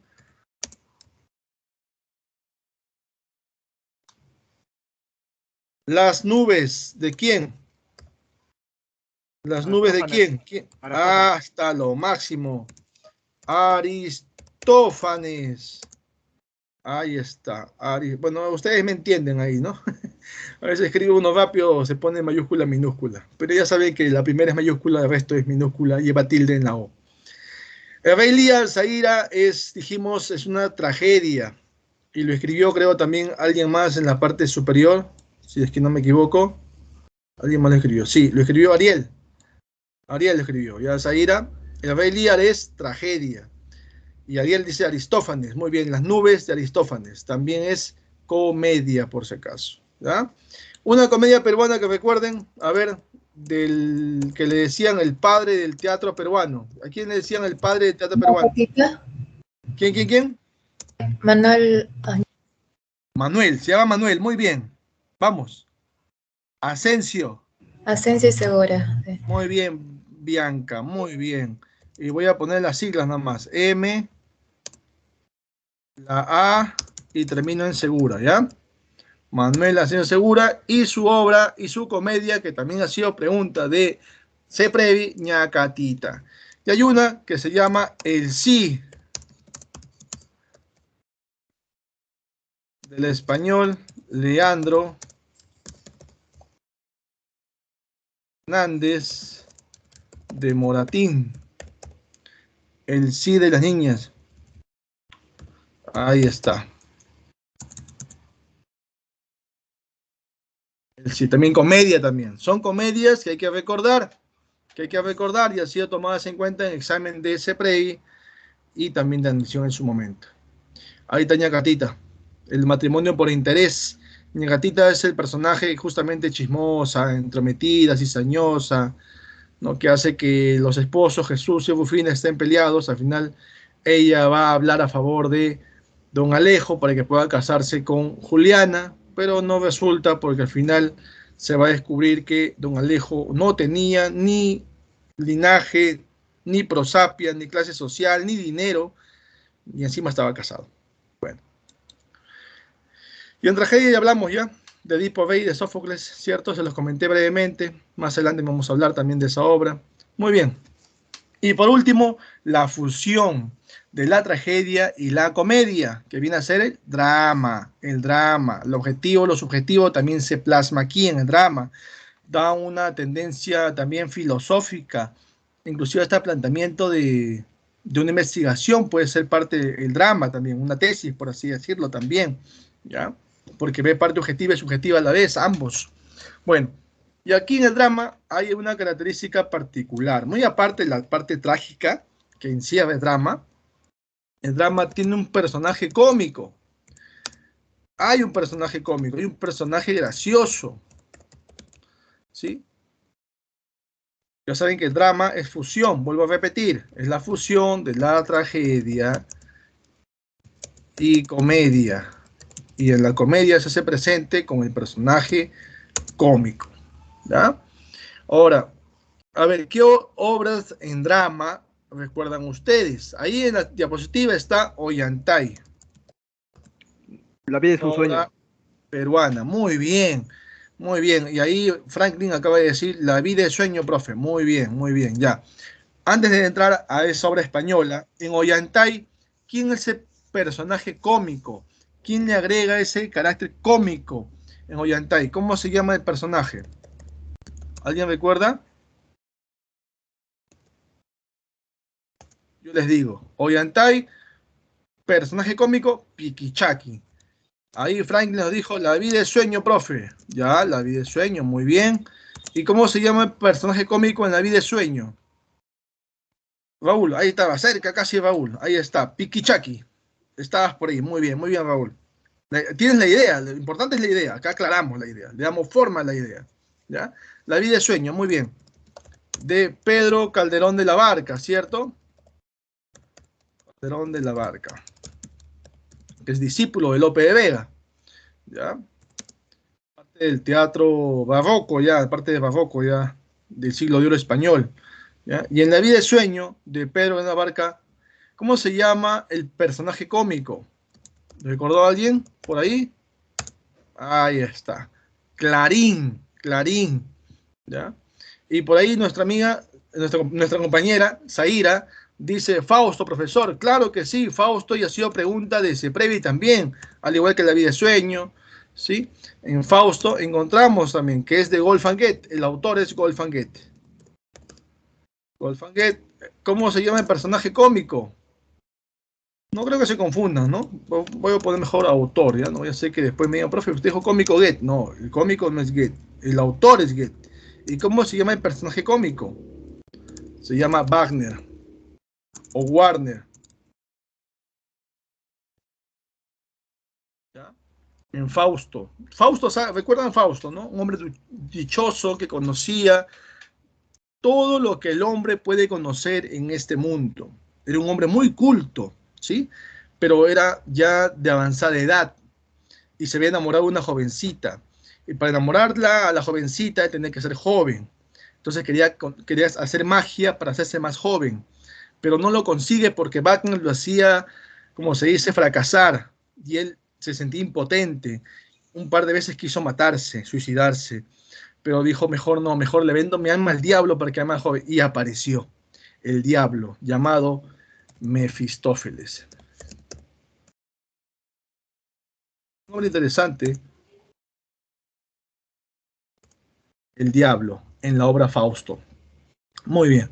Bueno, al final le vendió su alma al diablo, se hizo más joven, conquistó a la señorita se enteró, al final quiso matarse y murió, y al final el diablo se iba a llevar el alma de Fausto, pero no lo logró, porque Fausto se iba a sacrificar por ella, y el sacrificio te redime del pecado, y si ya no tienes pecado, ya no vas al infierno, o sea, el diablo, Mefistófeles, no te puede llevar. ¿A dónde vas? A los cielos. Interesante obra de Wolfgang Goethe. Muy bien. Y tenemos otro drama más, que fue pregunta también de Ceprevi. Raúl, dice Raúl. ¿Qué dice Raúl? ¿Ah? Tenemos al Fénix de los Ingenios con esta obra. Decían el monstruo de la naturaleza. Ya, muy bien, Raúl. Ahorita aclaramos esa duda, ¿ya? Muy bien, Raúl. ¿A quién le decían el Fénix de los Ingenios? Muy bien, Ariel. Fuente Ovejuna de Lope de Vega. Y encontramos el personaje cómico ahí. Se llama Mengo. Mengo. Ahí está. Mengo. En Fuente Ovejuna. Un drama. Donde la tragedia circula más que todo al maltrato, abuso que cometía ese comendador abusivo contra las labradoras, en este caso Laurencia, y bueno, o la pareja que se iba a casar, Laurencia y Frondoso. Al final, todo el pueblo va a tomar la justicia por las manos, por eso esa obra simboliza la justicia social, y matan a ese comendador. El pueblo entero iba a morir a manos, bueno, a manos no, por decisión de los reyes católicos, por haber matado una persona que era parte de la corona española, pero los perdonan porque este comendador estaba estaba traicionando a la corona española. Por eso los perdonan al pueblo de Fuenteovejuna y son liberados al final. Bueno, un drama también que hay que tener en cuenta, que hay que considerar, ¿ya? Ahí justamente Raúl dice, profe, no es el que dio Solmilla es otro, es una tradición peruana, el de la almilla, se llama Don Dimas de la Tijereta, del que le da la almilla al diablo, y el diablo, bueno, logra ser engañado, y por eso que los abogados no van, dice, al infierno. ¿No? Muy bien, Ariel, claro, Don Dimas de la Tijereta. Excelente. Seguimos entonces, ¿alguna pregunta hasta ahí? Otro drama que hace años no veo es Coyacocha, de Enrique Solari. ¿Ya? También fue pregunta de Ceprevi hace años, pero años de años. Coyacocha, que es un drama también. ¿Ya? En una mina. Se da en una mina esa obra. Muy bien.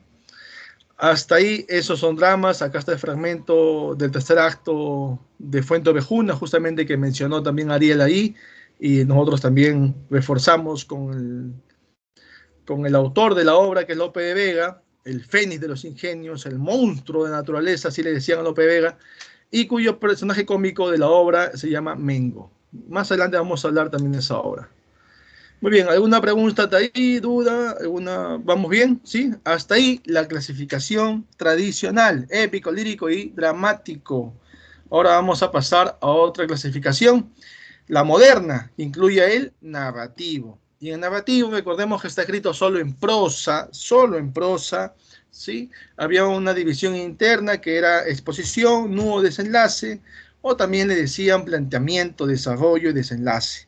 Formas de llamarlo nada más, son estilos nada más, ¿ya? Pero tiene esa estructura también, por supuesto. Similar al dramático, que es inicio, nudo, desenlace, ¿ya? Aquí en el narrativo hay un poco más de desarrollo, por así decirlo, ¿no? Más extenso también, por supuesto. Y está escrito solo en prosa. Y aquí vamos a encontrar algunas características que algunas de sus especies presentan hechos reales, imaginarios o ambos. ¿Ya? Vamos a ver cuáles son. Y algunas son extensas y otras son breves. ¿Ya? Entonces vamos a entrar a una de ellas. A lo que le gustan los hombres. ¿Cuál es? El cuento. ¿Me gusta el cuento? ¿Sí? Claro, el cuento. Y el cuento es una narración breve, ¿ya? Narración breve, y los hechos son reales o imaginarios. O sea, puede ser uno de ellos o ambos en un cuento. ¿Ya? A ver, yo quiero que sí, porque cuando escriben se demoran un poquito, ¿no? En cambio, cuando hablan su audio, como que se les... Más rápido, pues, ¿no? Más rápido, ¿ya? A ver, yo les voy a preguntar, son cuentos, todos estos son cuentos. quiero saber que ustedes relacionen con los autores, a ver si recuerdan quién es el autor, ¿ya? Apertura su audio y lo dice nomás, lo expresa, ¿ya? Por ejemplo, uno de los cuentos encontramos El rey burgués, El sátiro sordo. Ambos son cuentos de la obra Azul, obra que inicia el modernismo en América. ¿Quién es el autor? ¿Quién es el iniciador del modernismo? Que es un movimiento originario de América. Rubén Darío. Rubén Darío. Excelente. Félix Rubén García Sarmiento, conocido como Rubén Darío. Muy bien, Franklin. Después tenemos El Caballero Carmelo, El Hipocampo de Oro, Evaristo el Sauce que murió de amor. Esas obras, esos cuentos, son del iniciador del cuento criollo. Desarrolló un movimiento llamado Colonia también. Abraham Valdelomar. Lo máximo, Abraham Valdelomar. Muy bien, Ariel. Conocido como el Dandy, el Conde de Lemos también, ¿cierto? Muy bien, vamos a verlo más adelante. Muy bien, Ailén. Muy bien, Ariel. Muy bien. Otra obra, Paco Yunque. Ahí está, máximo representante de la vanguardia peruana, el poeta universal, el poeta metafísico. Nació en Santiago de Chuco. Muy bien, Franklin, muy bien, Niurka. César Vallejo. Excelente, excelente, Ailén. Otro cuento, Cuentos Andinos. Con esa obra inició el indigenismo en el Perú. ¿Sí? Sus obras mayormente están basadas en la ciudad de Huánuco, ¿sí? Él era abogado de profesión. ¿De quién hablo? Por ahí, Ariel, por ahí. Es parte del indigenismo, es cierto, pero él es el iniciador, el que va a iniciar. En 1920 lo hace. Le decían Sansón Carrasco, León Cobos, tiene sus seudónimos también él. Él se llama Enrique López Albújar y la obra que inició el indigenismo en el Perú se llama Cuentos Andinos. Bueno, ahí tenemos Duelo de Caballeros, que es parte del indigenismo de la Sierra Norte, o indigenismo del norte, por así decirlo. Su autor fue discípulo de César Vallejo, el discípulo de César Vallejo, porque le enseñó Vallejo en el colegio a este autor, y él escribió Duelo de Caballeros. ¿Quién, Franklin? Ciro Alegría. Excelente, Franklin. Ciro Alegría, autor de Duelo de Caballeros, en cuento, ¿no? Pero yo estoy seguro que se recuerdan tal vez por Calixto Garmendia, también. O puede ser también que se acuerden por El Mundo de Sancho de Ajeno, pero son novelas, ¿no? Calixto Garmendia sí es cuento, por si acaso. ¿Ya? Bueno, Ciro Alegría, ¿no? El otro sí es el que mencionó Ariel, autor del cuento Agua, donde encontramos un cuentito que hace alusión al amor de niño, Warma Cuyay. También otro cuento, Los Escoleros, y otro cuento que lleva el mismo nombre, Agua. Agua. ¿Quién es? Arguedas, dice Ariel. Ahí, Arguedas, muy bien. Arguedas es el máximo representante del indigenismo en el Perú, ¿sí? El escritor etnólogo también le decían Arguedas, ¿no? Escritor bilingüe. Muy bien. Los Inocentes es integrante de la generación del 50, Los Inocentes, ahí está. ¿Sí? La Palabra del Mudo, esa es clásica, La Palabra del Mudo, donde hay una serie de cuentos, entre ellos Los Gallinazos sin Plumas. Excelente, Ailén. Julio Ramón Ribeiro. Después encontramos también a Fonchito y la Luna. Los Jefes, ambos cuentos son de nuestro premio Nobel, el iniciador del boom latinoamericano, el arquitecto de la narrativa. ¿Quién? Mario Vargas Llosa. Muy bien, Ariel. Muy bien. Yo seguro que todos están ahí respondiendo, pero no tienen todavía reparo en hacerlo todavía. Está bien, poco a poco vamos. El huerto de mi amada, generación del 70. ¿Sí? También escribió la novela Un mundo para Julius, Alfredo Bryce Echenique. Muy bien, Emily. El huerto de mi amada es un cuento, un libro de cuento de Bryce Echenique. Ficciones, ahí está. Es el maestro de la literatura fantástica. ¿Quién? Autor de ficciones, de la LEP. El libro de arena. También tiene poesía, tiene ensayo. Muy bien, Juliana. Jorge Luis Borges. Luego encontramos el otro cuentito o libro de cuentos llamado Bestiario. Bestiario. Argentino es el integrante del llamado boom latinoamericano. Escribió la novela Rayuela también, por eso deben recordarlo. Bestiario. Es un libro de cuentos. Escribió la novela Rayuela. Julio Cortázar. Muy bien, Franklin. Muy bien, Juliana. Y por último encontramos al Premio Nobel colombiano, 1982. Muy bien, Emily. Cortázar escribió Bestiario, libro de cuentos. Y por último encontramos al colombiano, Premio Nobel 1982, autor de la obra más importante del boom latinoamericano llamado 100 años de soledad, pues novela. Aquí estamos en cuento. Y en cuento encontramos Los funerales de Mama Grande. Gabriel García Márquez. Muy bien, Ailén. Muy bien, Ailén. Muy bien, Juliana. Muy bien, Franklin. Yo sé que ya sabía, Franklin. Ya sé, ya, tú estás ready. Muy bien, vamos. Hasta ahí cuento. ¿Algún cuento más que ustedes recuerden?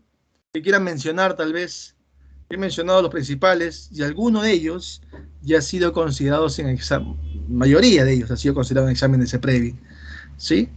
No solo en la unidad 1, en otras unidades de acuerdo a lo que se desarrolla, pues, ¿no? ¿Sí? Alienación, claro, de Julio Ramón Ribeiro. Es parte de la palabra del mudo también en su momento. Sí, con los Reinados sin plumas, por supuesto. Sí, muy bien, Ariel. La insignia también, ¿no? De Julio Ramón Ribeiro. Claro que sí, Emily, también forma parte de. Muy bien, Emily. Ahora, hasta ahí llegamos a cuentos. Hay más cuentos, ¿ah? Por si acaso, yo les he propuesto los más importantes, los más relevantes, ¿ya? Y los que han sido considerados en CEPREVI, por supuesto, también. El Alep, claro que sí, Franklin, claro que sí. Cuento también. De Borges, en este caso. Muy bien. Ahora vamos a la novela, pues falta poco ya para terminar. La novela justamente encontramos que es extensa y los hechos también son reales o imaginarios. ¿Y por qué no decir ambos también muchas veces?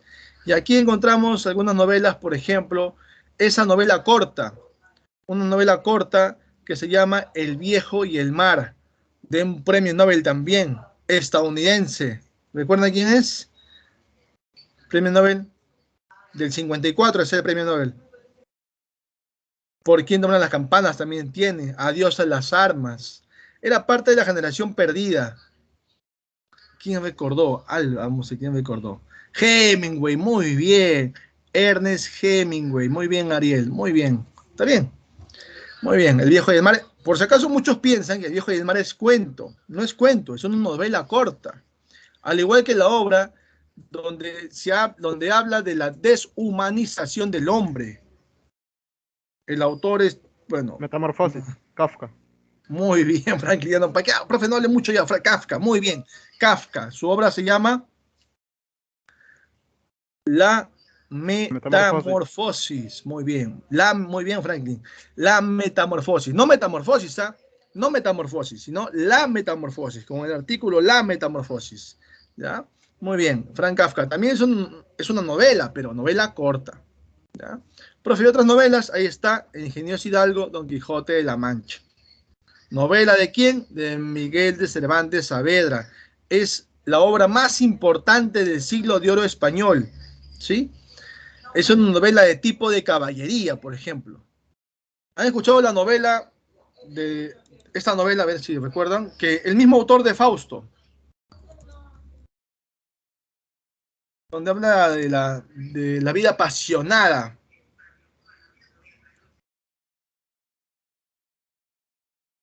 ¿Leen esa obra? Werther, las cuitas del joven Werther, las desventuras del joven Werther o simplemente Werther. También es una novela, claro que sí, muy bien, Yair. Es una novela de tipo epistolar, pero es novela por si acaso. Tipo de novela epistolar. ¿Por qué, profe, epistolar? Porque estaba compuesto por cartas que Werther enviaba no a Carlota, sino el destinatario era Guillermo, un personaje que se menciona en la obra, pero que no forma parte de ella como personaje, solo se menciona nada más, ¿ya? Entonces, Werther, el ingeniero Hidalgo, Don Quijote de la Mancha, El Lazarillo de Tormes, que es una novela también pero de tipo de caballería, perdón, picaresca. De caballería es en el gimnasio Hidalgo Don Quijote de la Mancha, ¿ya?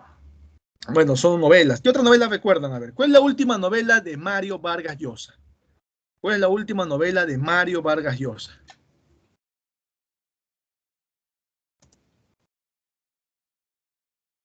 No, no, esa es una anterior todavía.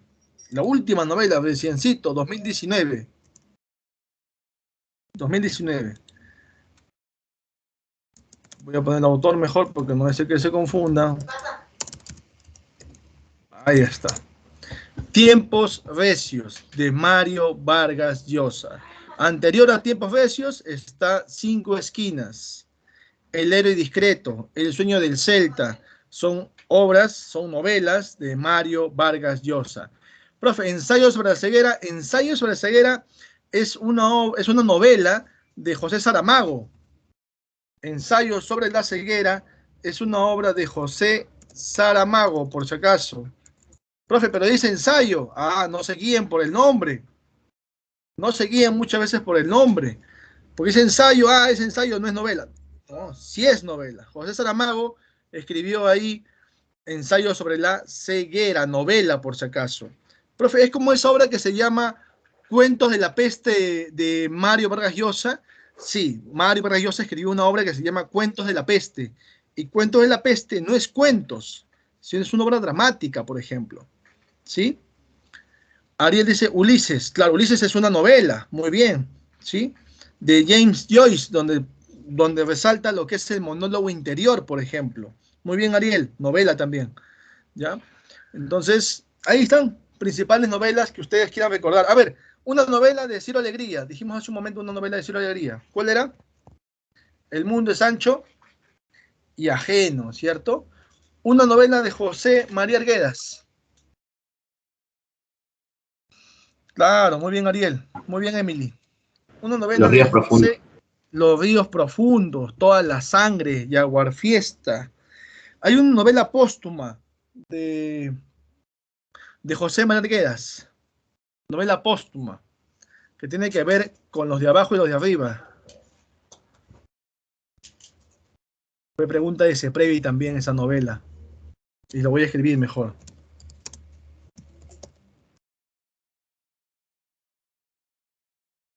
Ah, me ganaste, Sariel. Ya no lo voy a escribir ya. Ya no lo voy a escribir. Estaba a mitad de camino. Voy a terminarlo. Para no dejarlo ahí nomás. Me ganaste, me ganaste. Más rapidez en el teclado. Excelente. El sobre de arriba y el sobre de abajo. ¿Sí?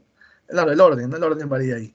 ¿Sí? Esa obra es una novela póstuma de José María Arguedas. ¿Ya? Muy bien, muy bien. Y así tenemos gran cantidad de novelas, sí, que mencionar y que vamos a ver en el transcurso de nuestro desarrollo del curso también. Valga la redundancia. ¿Ya? Ya casi para terminar, vamos a entrar a la leyenda. Y la leyenda, recordemos, la leyenda es breve. Es breve. Es como el cuento, breve, breve, ¿no?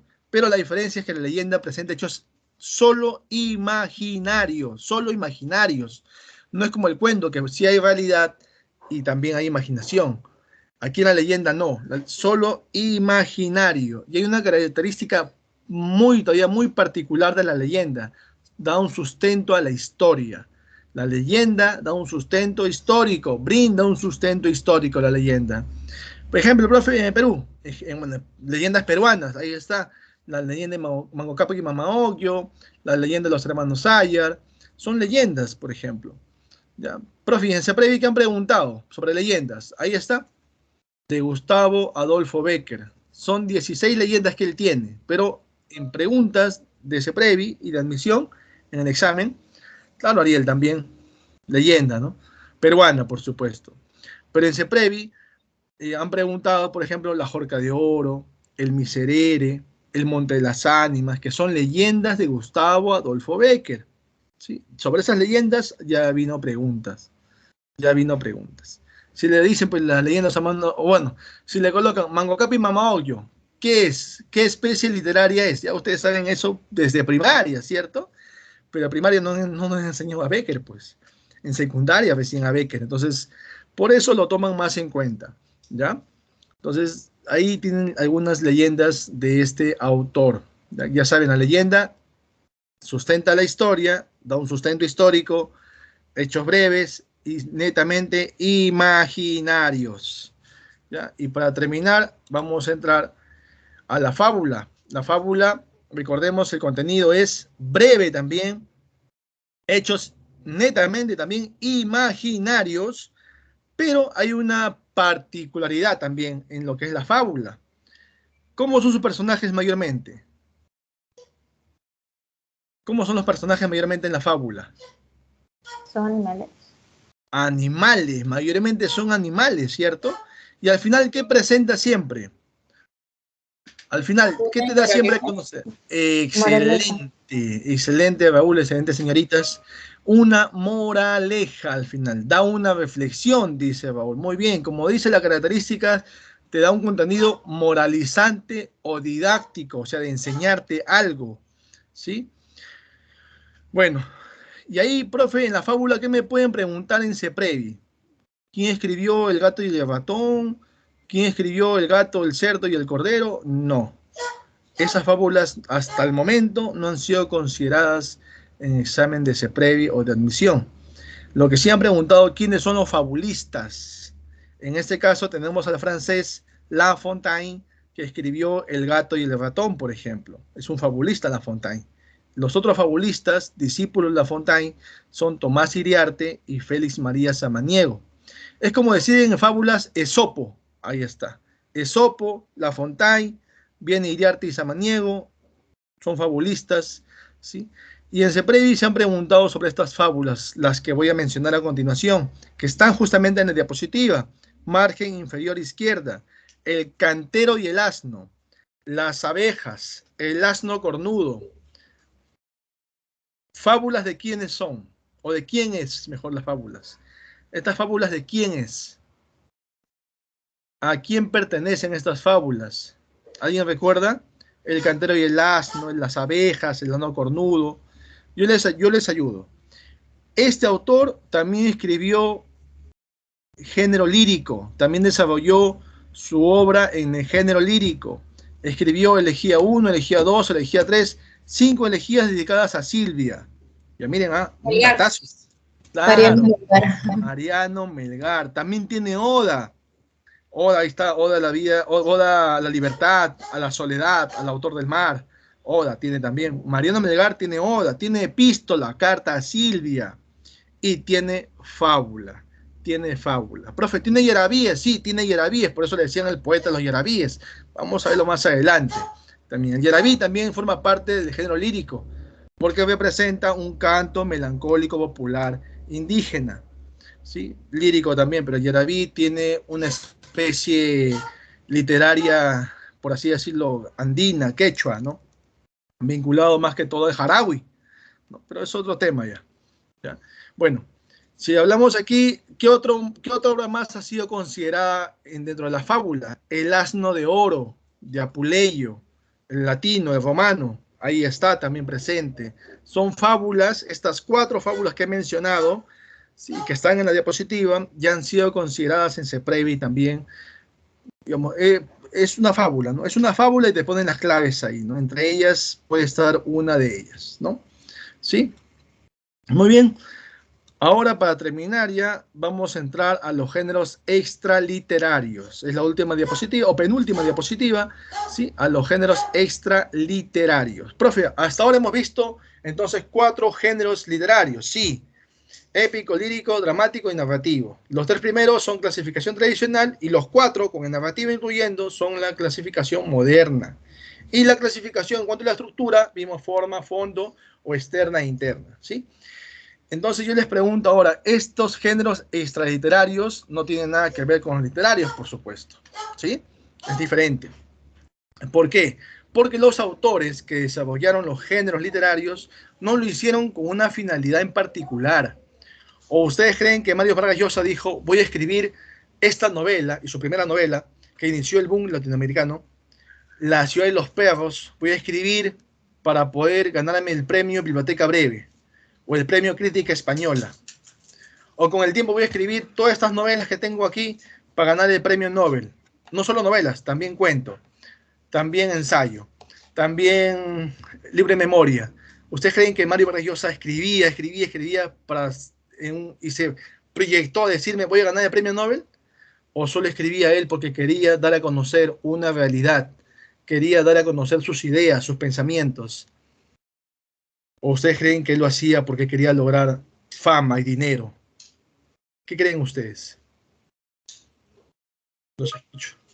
Avendaño. A ver. No, muy bien, Victoria. Claro, muchos literatos, inclusive algunos de ellos, rechazan los premios Nobel. ¿Sí? Borges era uno de ellos, por ejemplo. Dijo, ¿premio? Yo no quiero premios, decía. Suficiente que me lean y me entiendan lo que quiero decirles. Y si no me entienden, mejor todavía, decía. ¿No? Borges era uno de los vanguardistas de aquella época también, por supuesto. Muy bien, muy bien. Él es Jean-Paul Sartre, por ejemplo. Él también, él inclusive va a rechazar el premio Nobel también, ¿no? Entonces, Ariel menciona La peste, es una obra justamente de él. Rechaza, no tampoco quiere saber, porque él dice el hombre, el hombre o una responsabilidad social del hombre es desarrollar cultura. Y no por desarrollar o cumplir con tu deber de desarrollar cultura, te van a dar un premio. Miren cómo piensan algunos, ¿eh? Y otros sí, pues si me vas a premiar, bienvenido sea, pues no hay problema, ¿no? Pero no buscan eso, no buscan eso. Entonces, por eso son géneros literarios. En cambio, los géneros extraliterarios sí persiguen, sí buscan, quieren y desean algo a cambio. Son pragmáticos, son utilitaristas, buscan ganancia, buscan obtener algo a cambio. ¿Qué géneros son esos? El periodismo, por ejemplo, la historia, la crítica, la oratoria y el género expositivo, ¿sí? Finalidad de lucro, ¿ya? Son géneros extraliterarios. Cuando hablamos del género expositivo, hay una especie llamada ensayo, y ese es nuestro tema ahora. Hay que saber cuál es el género expositivo, cuál es la especie, ensayo. Son género, bueno, es género extraliterario, que persigue o tiene una finalidad de lucro. ¿Ya?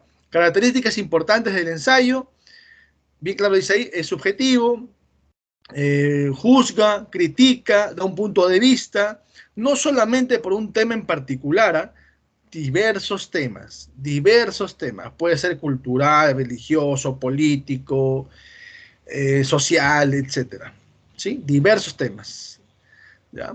A ver, ¿qué obras encontramos en ensayo? Ahí tenemos páginas libres, ¿sí? Y dentro de páginas libres hay un famoso discurso, el discurso de Politeama. Ahí están las dos primeras obras. Y esas obras pertenecen al máximo representante del realismo peruano. Le decían el Sibarita, le decían el apóstol de la muerte, a veces firmado como Luis Miguel. ¿De quién hablo? Sí, ahorita la descargo, mi estimado Manuel. Ya estoy por descargarla ya. No se preocupe. Gracias, Manuel, gracias. A ver qué dicen para terminar ya. Manuel González Prada. Muy bien, Manuel González Prada. Ahí está. Manuel González Prada. Muy bien, Juan Carlos. Muy bien, Ariel. Sí. Ariel, justamente. Ahí está. Ariel. La obra Ariel. ¿De quién es Ariel? La obra Ariel. ¿De quién es? ¿Quién es el autor? ¿Quién me dice? A ver. Un uruguayo. Conservador. Postmodernista. José Enrique Rodó, con su ensayo Ariel. La llamada de la tribu. Esta es una de las tras antepenúltimas ensayos que tuvo Mario Vargas Llosa, o mejor dicho, que tiene Mario Vargas Llosa. ¿Por qué? Los demás ensayos, esta fue 2018, si no mal recuerdo, Medio siglo con Borges, 2020, La realidad de un escritor, 2020, y la última, reciencita, calientita, 2022, La mirada quieta. La mirada quieta. Son ensayos. Si ustedes ven el libro, a veces en el libro creo que nos hemos quedado creo en 5 esquinas, si no me equivoco, pero si hay autores que están todavía vigentes, van a seguir escribiendo obras, como en este caso Mario Vargas Llosa, y se van aumentando. Entonces acá estamos actualizando esa información, por si acaso.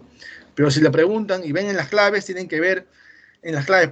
Por ejemplo, último ensayo de Mario Vargas Llosa. Entonces, en 2022, entonces la mirada quieta. ¿Te fijas? No está. Pero sí está la llamada de la tribu. Esta es. Porque las demás no están. Pues entonces, la última sería esa de las claves. Las demás te van a poner novela o cuento u otra obra, ¿no? De otro autor, dependiendo, ¿no? Entonces, tiene que darte cuenta los ensayos. Estos son los 4 últimos ensayos, por así decirlo, ¿ya? De Mario Vargas Llosa. Vuelvo a repetir, La llamada de la tribu, Medio siglo con Borges, que es una reedición en sí, pero bueno, también lo ha actualizado 2020. La realidad de un escritor 2020 también igual, y La mirada quieta 2022. ¿Ya? Mario Vargas Llosa. Y La psicología del gallinazo es un ensayo del iniciador del cuento criollo, de aquel que escribió El caballero Carmelo, El vuelo de los cóndores, El hipocampo de oro, El baristo del sauce que murió de amor. Ese cuentista también hizo ensayo, La psicología del gallinazo, por ejemplo. ¿De quién hablo? ¿A quién me refiero? Vamos, vamos, Valdelomar, muy bien, Ariel. Y por último, encontramos al autor de Trilce, al autor de España, Parte de mi este cáliz, Los poemas humanos, en poesía.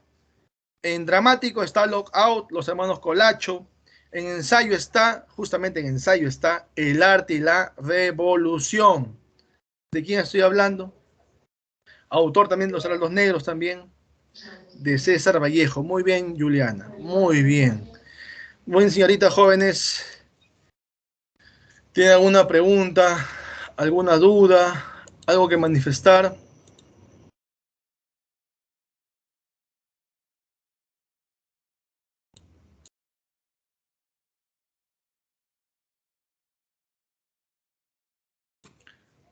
¿Alguna pregunta? ¿Algo más?